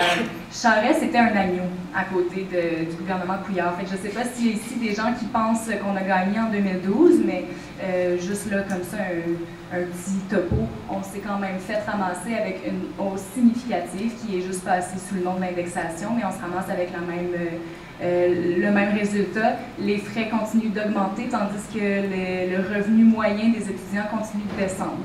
Avec ça, ce qui se produit en ce moment avec les vagues, les mesures d'austérité dont on parle depuis tantôt, tous les frais de la vie en général vont continuer de monter, puis les conditions de vie d'à peu près toutes les couches sociales vont continuer de se précariser. Les femmes vont être fortement affectées, entre autres, par ces mesures-là. C'est elles qui, encore aujourd'hui, occupent la majorité des emplois précaires à travers le monde. Puis la situation va juste continuer de s'empirer avec ce qui se passe en ce moment. Donc, pour parler de perspective de lutte, il ne faut pas se décourager. On a l'impression d'être attaqué de toutes parts, ce qui est tout à fait lucide comme impression. Je pense que pour se permettre d'axer des stratégies de lutte, il faut qu'on mette le point comme il faut, qu'on mette le doigt sur qu'est-ce qu'on combat, c'est quoi la grosse bébête en arrière de ça, et ça s'appelle du néolibéralisme. Le néolibéralisme, c'est un courant idéologique qui va toucher autant à la philosophie, à l'économie, à la politique. C'est dans tous les domaines. En fait, c'est ce qu'on appelle en sciences politiques une idéologie dominante, donc qui va un peu épandre ses tentacules dans toutes les sphères de la société, puis qui va partir de la gouvernance des sphères des classes dirigeantes. Donc, une petite définition là, du néolibéralisme. Il y a l'économique libérale Hayek qui a décrit ça comme étant la soumission de l'homme aux forces impersonnelles du marché, soumission vue comme étant saine et naturelle, puisque le marché est pensé comme étant un organisme naturel avec des lois dites naturelles qui font en sorte en fait que tout ça fonctionne pour le bien commun de tout le monde. C'est pensé selon l'idée que ben, tu fais de l'argent, je fais de l'argent, tout le monde profite. En fait, c'est ça, c'est dans cette idée-là que le marché est à même en fait de structurer la société, qu'on va justifier un processus de transformation étatique qui va amener un aménagement de l'environnement économique, politique et culturel pour prioriser et avantager les entreprises privées qui sont vues comme étant le grand vecteur du progrès humain. Donc, dans cette conjoncture-là, on s'imagine bien que la vision des inégalités sociales devient non seulement saine, normale, naturelle, mais c'est pas nécessairement problématique. En fait, c'est juste comme du dommage collatéral. Le néolibéralisme, son avènement peut être identifié avec la direction de Margaret Thatcher, qui est tristement décédée, je pense que l'année passée ou l'année d'avant, 2012, qu'elle est morte. On la qualifiait de dame de fer, c'est pas pour rien. Elle a été instigatrice d'un courant idéologique qui sévit encore sévèrement aujourd'hui où on est en ce moment, donc le néolibéralisme. Dès son arrivée au pouvoir, Mme Thatcher, qui prônait un capitalisme populaire, a réduit de moitié le secteur public et les services sociaux. Donc, ça a eu comme conséquence qu'1 million de salariés au secteur public sont passés au privé. Une énorme réforme fiscale pour avantager les riches a été mise en place. Il y a eu des attaques massives des droits syndicaux, des grosses restrictions au niveau du droit de grève. Toutes les organisations syndicales, en fait, ont été particulièrement touchées par les politiques thatchériennes.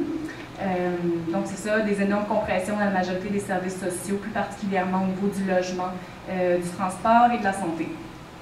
Évidemment, ça a eu comme impact une montée significative de la précarisation de l'emploi un petit peu partout au Royaume-Uni, puis ça continue de se passer. C'est comme quand on souffle sur de la poudre, ça se répand partout, ben, c'est ça qui est en train de se passer encore aujourd'hui, depuis les années 80. Donc voilà, c'est ça un petit peu l'agenda politique du néolibéralisme. On pourrait décrire ça en un mot, ce qui est l'austérité. On est en train d'assister à son incarnation la plus complète, la plus épanouie, c'est magnifique. Il y a des choses évidentes qu'on peut identifier dans cette dynamique-là. Et ça commence par la restriction d'intervention de l'État dans tout ce qui est des services publics puis des affaires sociales. En fait, c'est vu comme opposant des obstacles au libre fonctionnement du marché qui désavantage l'entreprise privée, etc. C'est vu comme étant foncièrement mauvais. Donc, le gouvernement qui prône la pensée néolibérale va faire exactement comme ce qu'on est en train d'observer, c'est-à-dire se désinvestir totalement de ses responsabilités face à nous, la société. Donc, des grands mouvements de privatisation, des réformes fiscales, le remaniement des structures légales notamment, mais aussi politiques et économiques.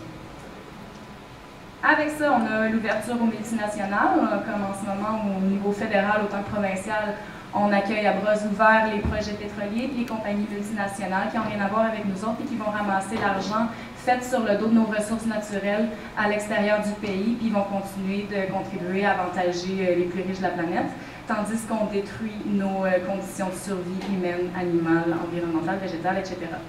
On va aussi continuer de parler de discipline budgétaire qu'on impose à la population un peu comme dans le même message d'arrêter d'être capricieux puis d'exiger des services de santé puis d'éducation. Vous êtes donc bien braillards de vouloir voir vos impôts réinvestis. On a un effort à faire ici, il y a des gens qui veulent faire de l'argent. Donc, c'est ça l'idée que l'éducation, les services publics, comme par exemple l'accessibilité au logement, les services de poste, drôle d'idée, tout ça, c'est fini. Là. On est à l'ère des responsabilités. Donc, on assiste en fait, là, vous le voyez, à une grosse transformation du rôle de l'État. Il y a eu une progression un peu qui s'est faite du rôle de l'État depuis l'avènement de la conception du gouvernement. On est passé de l'État gendarme, qui était chargé de veiller à la sécurité nationale, l'armée, la police, Puis ça, c'était son domaine à lui. Il s'assurait que le pays ne soit pas envahi par un autre, grosso modo. Et puis là, il a commencé à avoir des gros problèmes. Les gens étaient très pauvres, il y a eu des révolutions. Donc, on a commencé à parler de l'État interventionniste qui s'est mis à s'ingérer dans le marché pour un peu réguler puis empêcher qu'il y ait des grosses dépressions, des grosses crises politiques, etc. Parce qu'ils se sont rendus compte que plus les gens étaient pauvres, plus ils devenaient affamés et un peu violents. Donc, il a fallu à un moment donné que l'État prenne le rôle d'intervenir un petit peu, là, malheureusement, dans l'entreprise pour faire en sorte que les inégalités soient moins violentes. Puis à travers de ça, à travers les mouvements sociaux, etc., les grandes revendications, on a fini par arriver là, dans les années 60 environ à ce qu'on appelle l'État-providence, où le rôle de l'État se met à s'élargir, puis il va devenir en fait l'instance chargée de s'occuper de la richesse nationale et de la distribuer au sein de la population vers une conception plutôt collective là, du bien commun. Donc, dans cette idée-là, on parle d'un gouvernement démocratique qui va se charger d'imposer la population pour faire en sorte qu'il y ait une redistribution plus ou moins égale et équitable. Donc, dans un pays occidental riche, industriel comme est le nôtre, l'idée d'État-providence sous-entend que tout le monde a plus ou moins accès à une éducation correcte, à des services de santé, à un logement, à des garderies pour les femmes notamment, et à toute une panoplie de services publics, provinciaux, gouvernementaux, municipaux, etc. Ça fait partie en fait d'un espèce de pacte qu'on fait avec le gouvernement. C'est un contrat qu'on a entre le gouvernement et la population.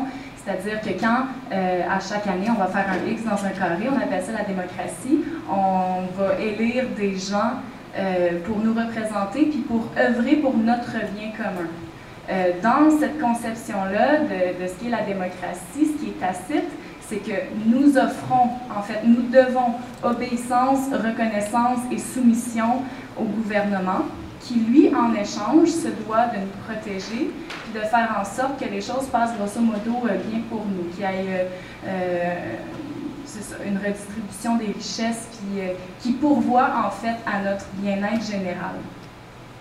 Le vent de néolibéralisme qui continue de s'étendre depuis environ les années 80 remet profondément en question ce rôle-là de l'État, qui est en train de se transformer drastiquement, mais qui continue par contre de nous demander soumission et obéissance et de prélever nos impôts.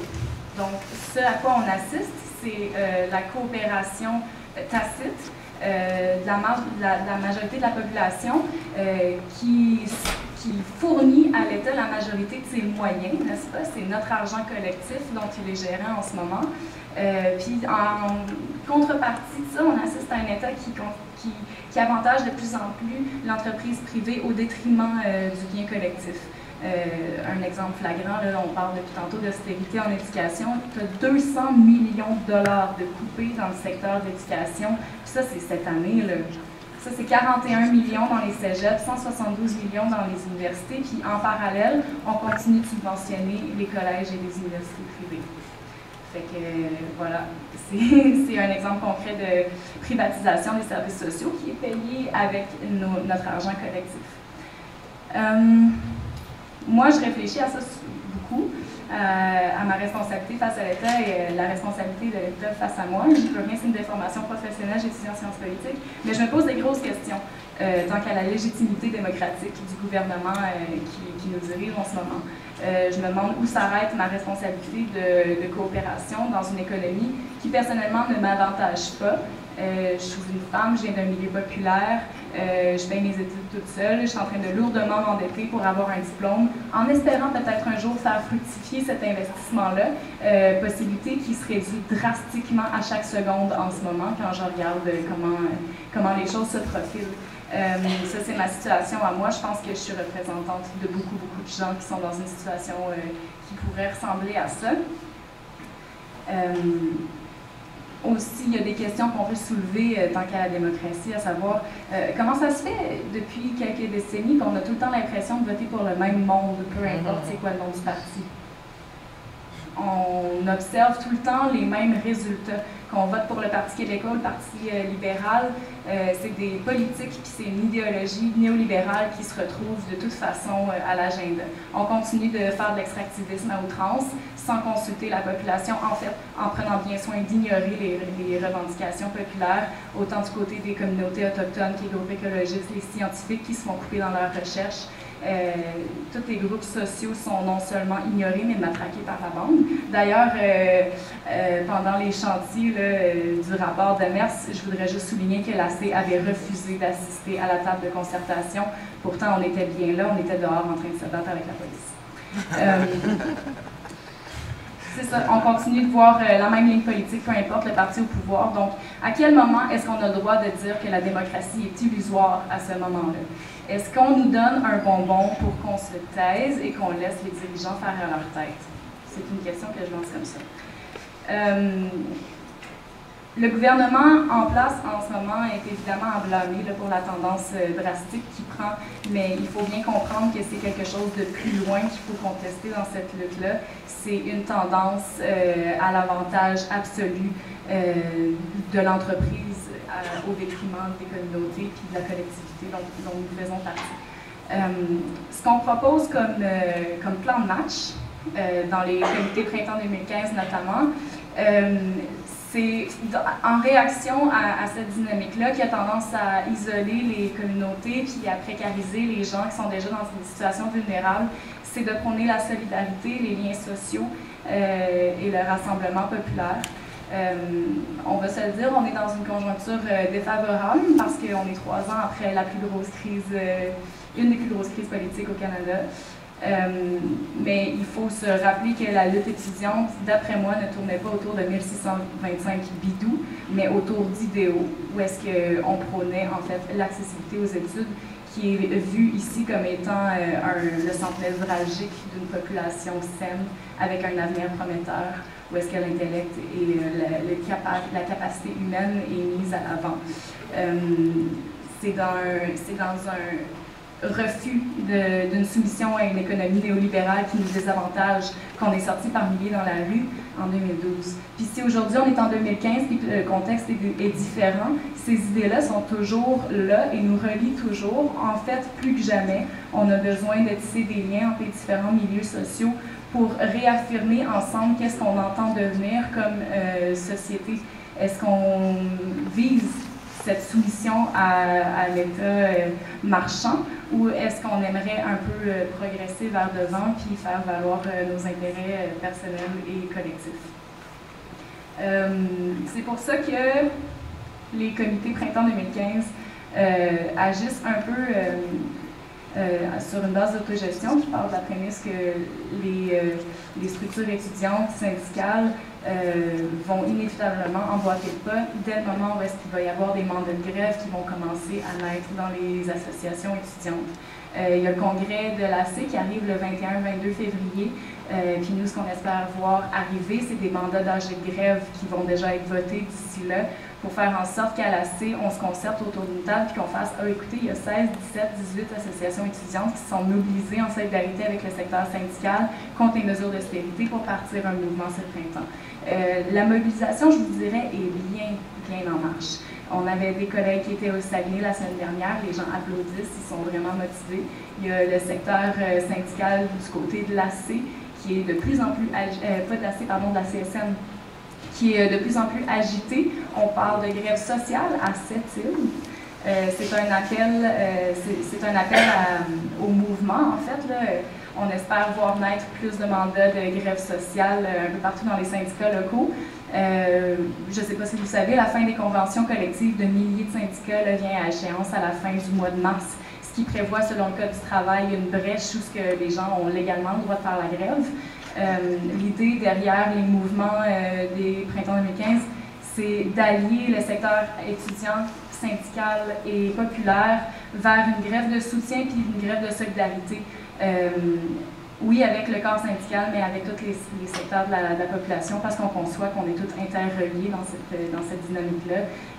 On se fait tous mettre dans l'eau chaude, donc c'est d'autant plus important de parler, de se concerter entre nous, puis de partir dans un mouvement de front commun. On parle du 21 mars comme date de début de grève étudiante. On espère voir arriver un mouvement de grève reconductible qui va pouvoir là, continuer de mettre la pression sur le gouvernement, mettre en place un environnement de grève, de dissidence, pour qu'à la fin des conventions collectives, lorsque les différents syndicats vont tomber en grève, il y ait déjà une agitation considérable au sein de la population québécoise. On vise que le déclenchement des grèves dans les syndicats professionnels des travailleurs et travailleuses va seulement amener une deuxième vague de rapports de force avec le gouvernement, qui, si jamais se ramasse devant un corps étudiant et syndical en grève, va devoir réfléchir au fait que là, l'économie est fortement immobilisée. Il va peut-être devoir réfléchir au concept de négociation, de conciliation, d'écoute. Donc voilà. On a un agenda militant très actif à Montréal. Je ne suis pas de Sherbrooke, je ne sais pas exactement comment ça se passe ici. Je sais par contre que vous avez un comité printemps 2015 qui est actif, puis vous êtes aussi membre de l'AC. L'AC qui a un mandat de grève sociale pour le 1er mai et qui a une manifestation nationale de prévue pour le 2 avril. Donc, ce serait bien que tout le monde puisse assister à la manifestation nationale à tout le moins et puisse au moins déclencher une grève de solidarité avec les corps travailleurs et travailleuses. Un point important à savoir là-dedans, c'est que avec l'avènement du Code de travail, qui a d'abord été vu comme une grande avancée, une victoire des mouvements syndicaux, la majorité des corps syndiqués font face à une répression du droit de grève important. Quand on en déroge, on perd des années d'ancienneté, on fait faire une baisse de salaire, on peut se faire poursuivre, etc. Donc le droit de grève, qui est pourtant la tactique de résistance la plus efficace dans l'histoire des mouvements sociaux là, pour les revendications populaires, est fortement ébranlé au Québec.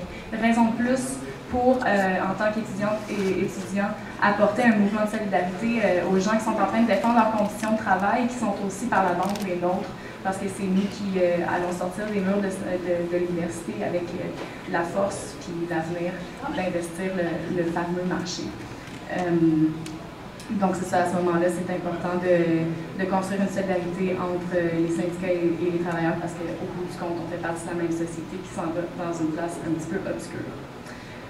Ça fait pas mal le tour pour ce que j'ai envie de vous dire. Je vous inviterai à aller voir,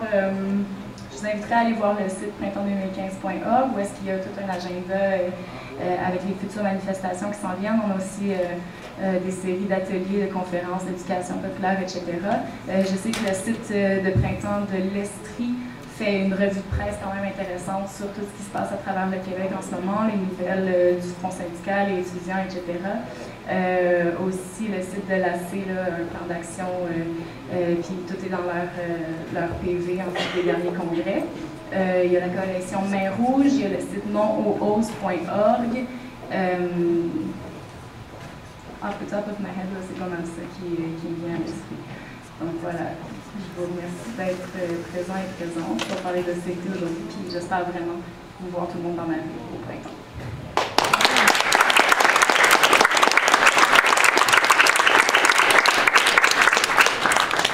C'est ce qui met fin à la période de présentation formelle.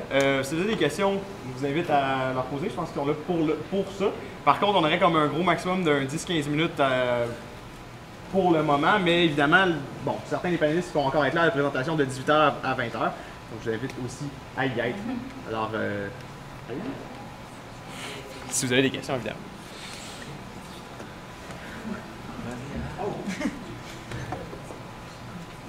Bonjour. On a parlé de centralisation et de décentralisation. Puis là, je suis un petit peu confuse en qu'en est-il exactement. Est-ce que vous pouvez clarifier ça, s'il vous plaît? Tous et toutes.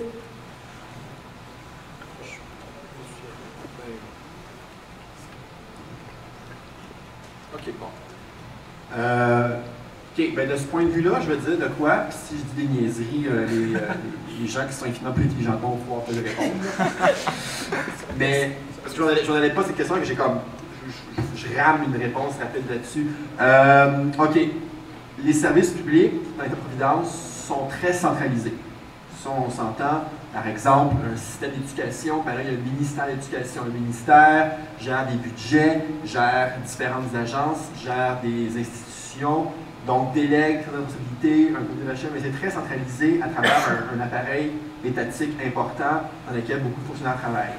Quand on parle de décentralisation, donc, en fait, l'idée, c'est, je crois, on peut dire que la responsabilité de tout devient, que ça fonctionne bien, se trouve à un point précis, c'est-à-dire aux mains du ministère et son conseil des personnes qui va gérer le tout.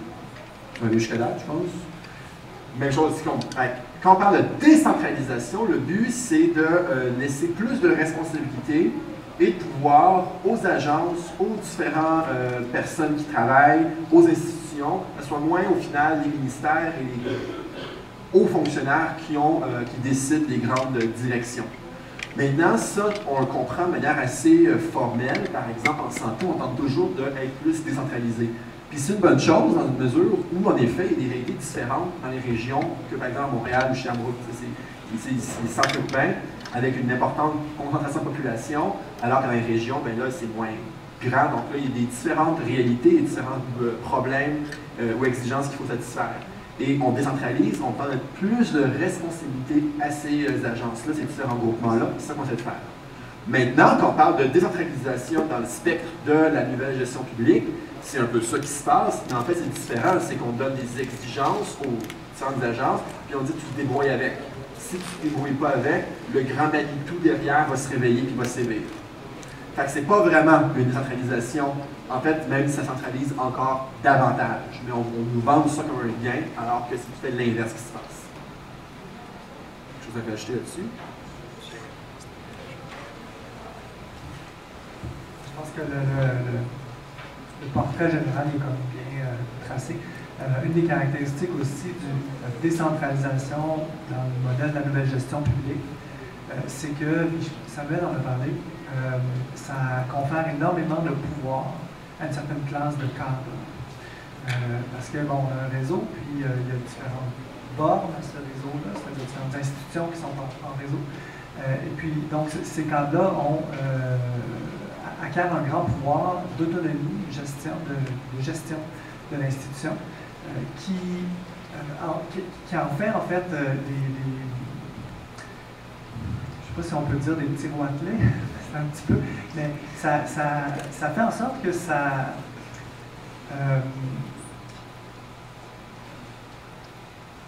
fait en sorte que ça dénationalise en fait les enjeux de service public. Puis, juste pour le rappel, un service public, ça vise à mettre en œuvre un droit fondamental. Donc, il y a des obligations qui sont internationales, qui incombent aux États en matière de mise en œuvre de respect des droits fondamentaux. Donc, à travers, par exemple, le pacte des droits économiques, sociaux et culturels. Ce n'est pas le cas, par contre, de chaque gestionnaire d'établissement. Donc, ça devient beaucoup plus difficile d'harponner l'acteur responsable dans la mise en œuvre des lois. Parce qu'ultimement, l'État est garant. En fait, il sous-traite l'accréditation des activités, parfois à une agence privée, qui, elle, contrôle les activités des fonctionnaires des États. Donc, ça crée voilà, ce genre de problème-là dans la mise en œuvre des lois. Quand je mentionnais un peu plus tôt que l'austérité va frapper durement plusieurs secteurs, j'ai mentionné les régions parce que les compressions budgétaires riment souvent avec la centralisation et la fermeture en région. Je vais donner 3 exemples. Le premier concerne par exemple la survie des cégeps en région. Alors, comment justifier d'avoir de l'embauche, de la formation en région éloignée, on va dire en Gaspésie par exemple, par rapport à Montréal? Dans les universités, c'est le même phénomène pour les universités en région versus les universités dans le Grand Montréal. Par exemple, Sherbrooke, Québec, c'est considéré en région. Est-ce qu'on fait de Rimouski, Chicoutimi, tout ça? Est-ce qu'on ferme des programmes pour aller vers Montréal? La solution déjà proposée pour l'étude du religieux contemporain ici, qui soit dit en passant, sans a priori religieux, je pense que le fait religieux est d'une actualité un peu criante dans la réflexion humaine. C'est au sens propre, figuré, explosif. Alors, la cécité volontaire. Voilà. Et ça amène aussi les milieux de formation à se refaire, à se repenser en fonction de l'économie locale. Finalement, pour justifier un cégep ici ou là, on va arrimer la formation avec les besoins industriels, les besoins X de la région, au détriment, bien sûr, de ce que vous avez entendu un peu plus tôt sur la formation citoyenne, humaniste, humanitaire, on s'intéresse à l'universel humain. Donc là, c'est dans un modèle, comme j'appelle, spartiate, où c'est l'efficacité, la rentabilité, le style combatif, l'éducation, c'est en guerre pour l'argent, versus le modèle athénien qui ne se soucie que de penser, finalement, qu'il y a le monopole du théorique, donc du rêve, de l'abstrait, de l'inutile. Et puis, troisièmement, au plan fédéral, c'est pour oublier qu'on est en élection cette année. Au plan fédéral, moi, j'y suis un dossier depuis 2-3 ans, c'est la réforme de l'assurance-emploi qui frappe assez durement les contractuels. Alors, qu'est-ce qu'on fait avec ça? Ben, vous avez un exemple de décentralisation dans les maritimes. Vous travaillez là-bas au salaire minimum si vous aimez votre région. Si ça ne fait pas votre affaire, un salaire minimum, il vous reste aller dans l'Ouest, c'est un peu plus payant. Donc ça, c'est des exemples. Ça ne fait pas le tour de l'ensemble du problème, mais on voit des exemples ici comment austérité frappe les régions éloignées pour amener une centralisation. C'est de faire articuler la logique autour des grands pôles de décision et de services. Si ça répond à tout.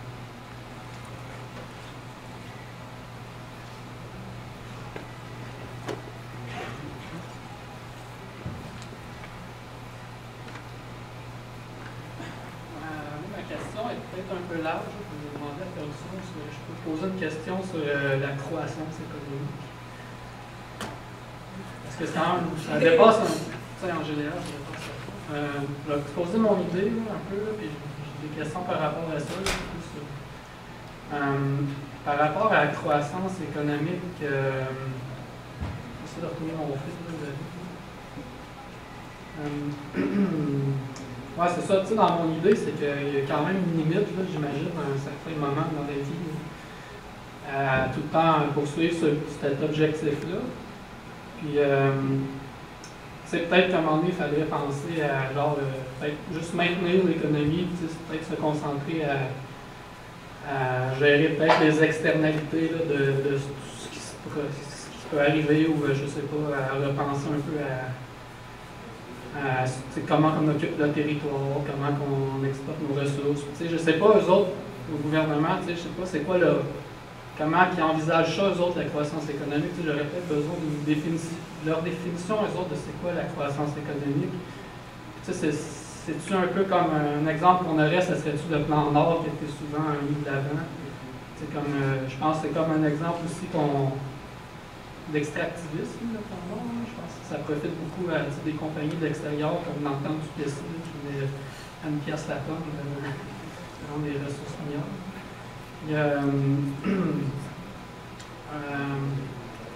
C'est ça, j'aurais besoin d'une définition un peu là, c'est une idée que je me fais. Là. Je ne sais pas si c'est juste, là, si la croissance économique, c'est vraiment juste de ne pas en croître, d'exploiter, que les revenus augmentent, que la population augmente. Puis l'autre chose que j'avais en tête, un peu de genre.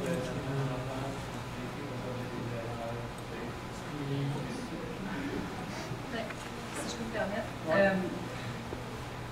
Je pense que bon, la croissance, c'est un terme qu'on entend beaucoup pour la bonne raison que c'est devenu l'obsession générale de la classe dirigeante.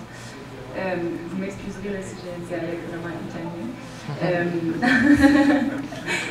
Mais je pense que c'est représentatif, oui, du paradigme du capitalisme, qui est un peu comme la mentalité d'un enfant de 2 ans qui se résume à je veux plus, je veux plus, je veux plus, je veux plus, je veux plus, quand on oublie ce que ça veut dire en parallèle. Je veux plus, ça veut dire je paye plus.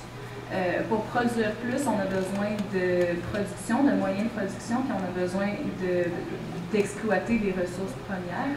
Puis c'est une logique qui est en full spin, là, en bon français, parce que ça contribue à élargir la prédominance des gens les plus avantagés dans les classes sociales. Donc, c'est ça, c'est pour ça d'après moi, qu'au niveau politique, on prône la croissance comme étant le nouveau Jésus, ce qui amène à évacuer tout le parallèle à ça. On peut en nommer sans fin, mais le projet du Plan Nord est un bon exemple. Au nom de la croissance, on va aller empiéter sur les territoires non cédés des communautés inuites pour aller complètement ou sévèrement détruire un environnement nordique qui est essentiel à la balance du climat environnemental. La croissance de quoi? Quel argent? Quand est-ce qu'il est réinvesti cet argent-là? Quand est-ce que nous, on le voit? On dit qu'on veut créer de l'emploi. Les projets pétroliers au Québec, en ce moment, là, qui sont en regard, la Ligne 9 puis TransCanada, ça va créer 400 emplois à moyen, court terme, gros max. Par contre, les dommages environnementaux que ça va occasionner sont pas réversibles dans le contexte où est-ce qu'on est en ce moment. Les recherches scientifiques disent qu'il faut absolument, à partir de tout de suite maintenant, que le pétrole reste en dessous de la Terre si on veut éviter une crise humanitaire sans précédent au niveau climatique. Donc oui, la croissance, je pense, est un facteur vraiment prédominant de l'espèce de maladie mentale dans laquelle on est pris en ce moment. Oui, ben, en fait, pour un peu aller dans le même propos que l'espèce de pensée magique, là, en fait, que la croissance va être éternelle, puis que justement, c'est le nouveau Jésus là, qui nous guidera vers l'avenir. Une espèce de pensée magique que justement, l'économie, c'est une espèce de grosse fontaine, ce qui en haut, l'argent qui pleut en haut va tomber genre automatiquement sur la population qui est en bas, qui va en recevoir la richesse. Donc, la pensée, c'est que si des compagnies, des riches personnes acquièrent une certaine richesse de plans comme le plan Nord ou les oléoducs, ça va nécessairement retomber à la population. Mais dans les faits, la fontaine, elle est vide en bas, c'est pas une fontaine en fait, c'est un verre d'eau. Donc, nous, on n'est pas dans le verre d'eau.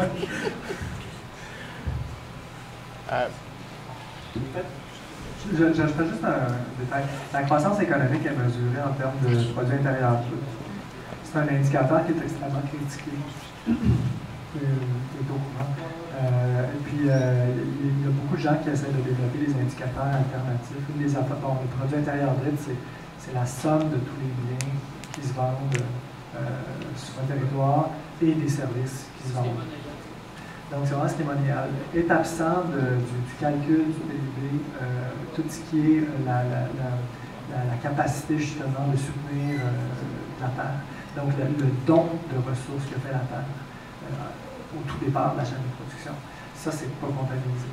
Ensuite, la production des déchets, évidemment, les externalités environnementales, c'est pas comptabilisé. Surtout, n'est pas comptabilisé le travail invisible, c'est-à-dire élever des enfants, faire des repas, et ça, c'est surtout les femmes. Qui sont affectés par ça. Donc, il y a tout un ensemble de choses qui sont comme invisibles économiquement. Par exemple, il y a des absurdités.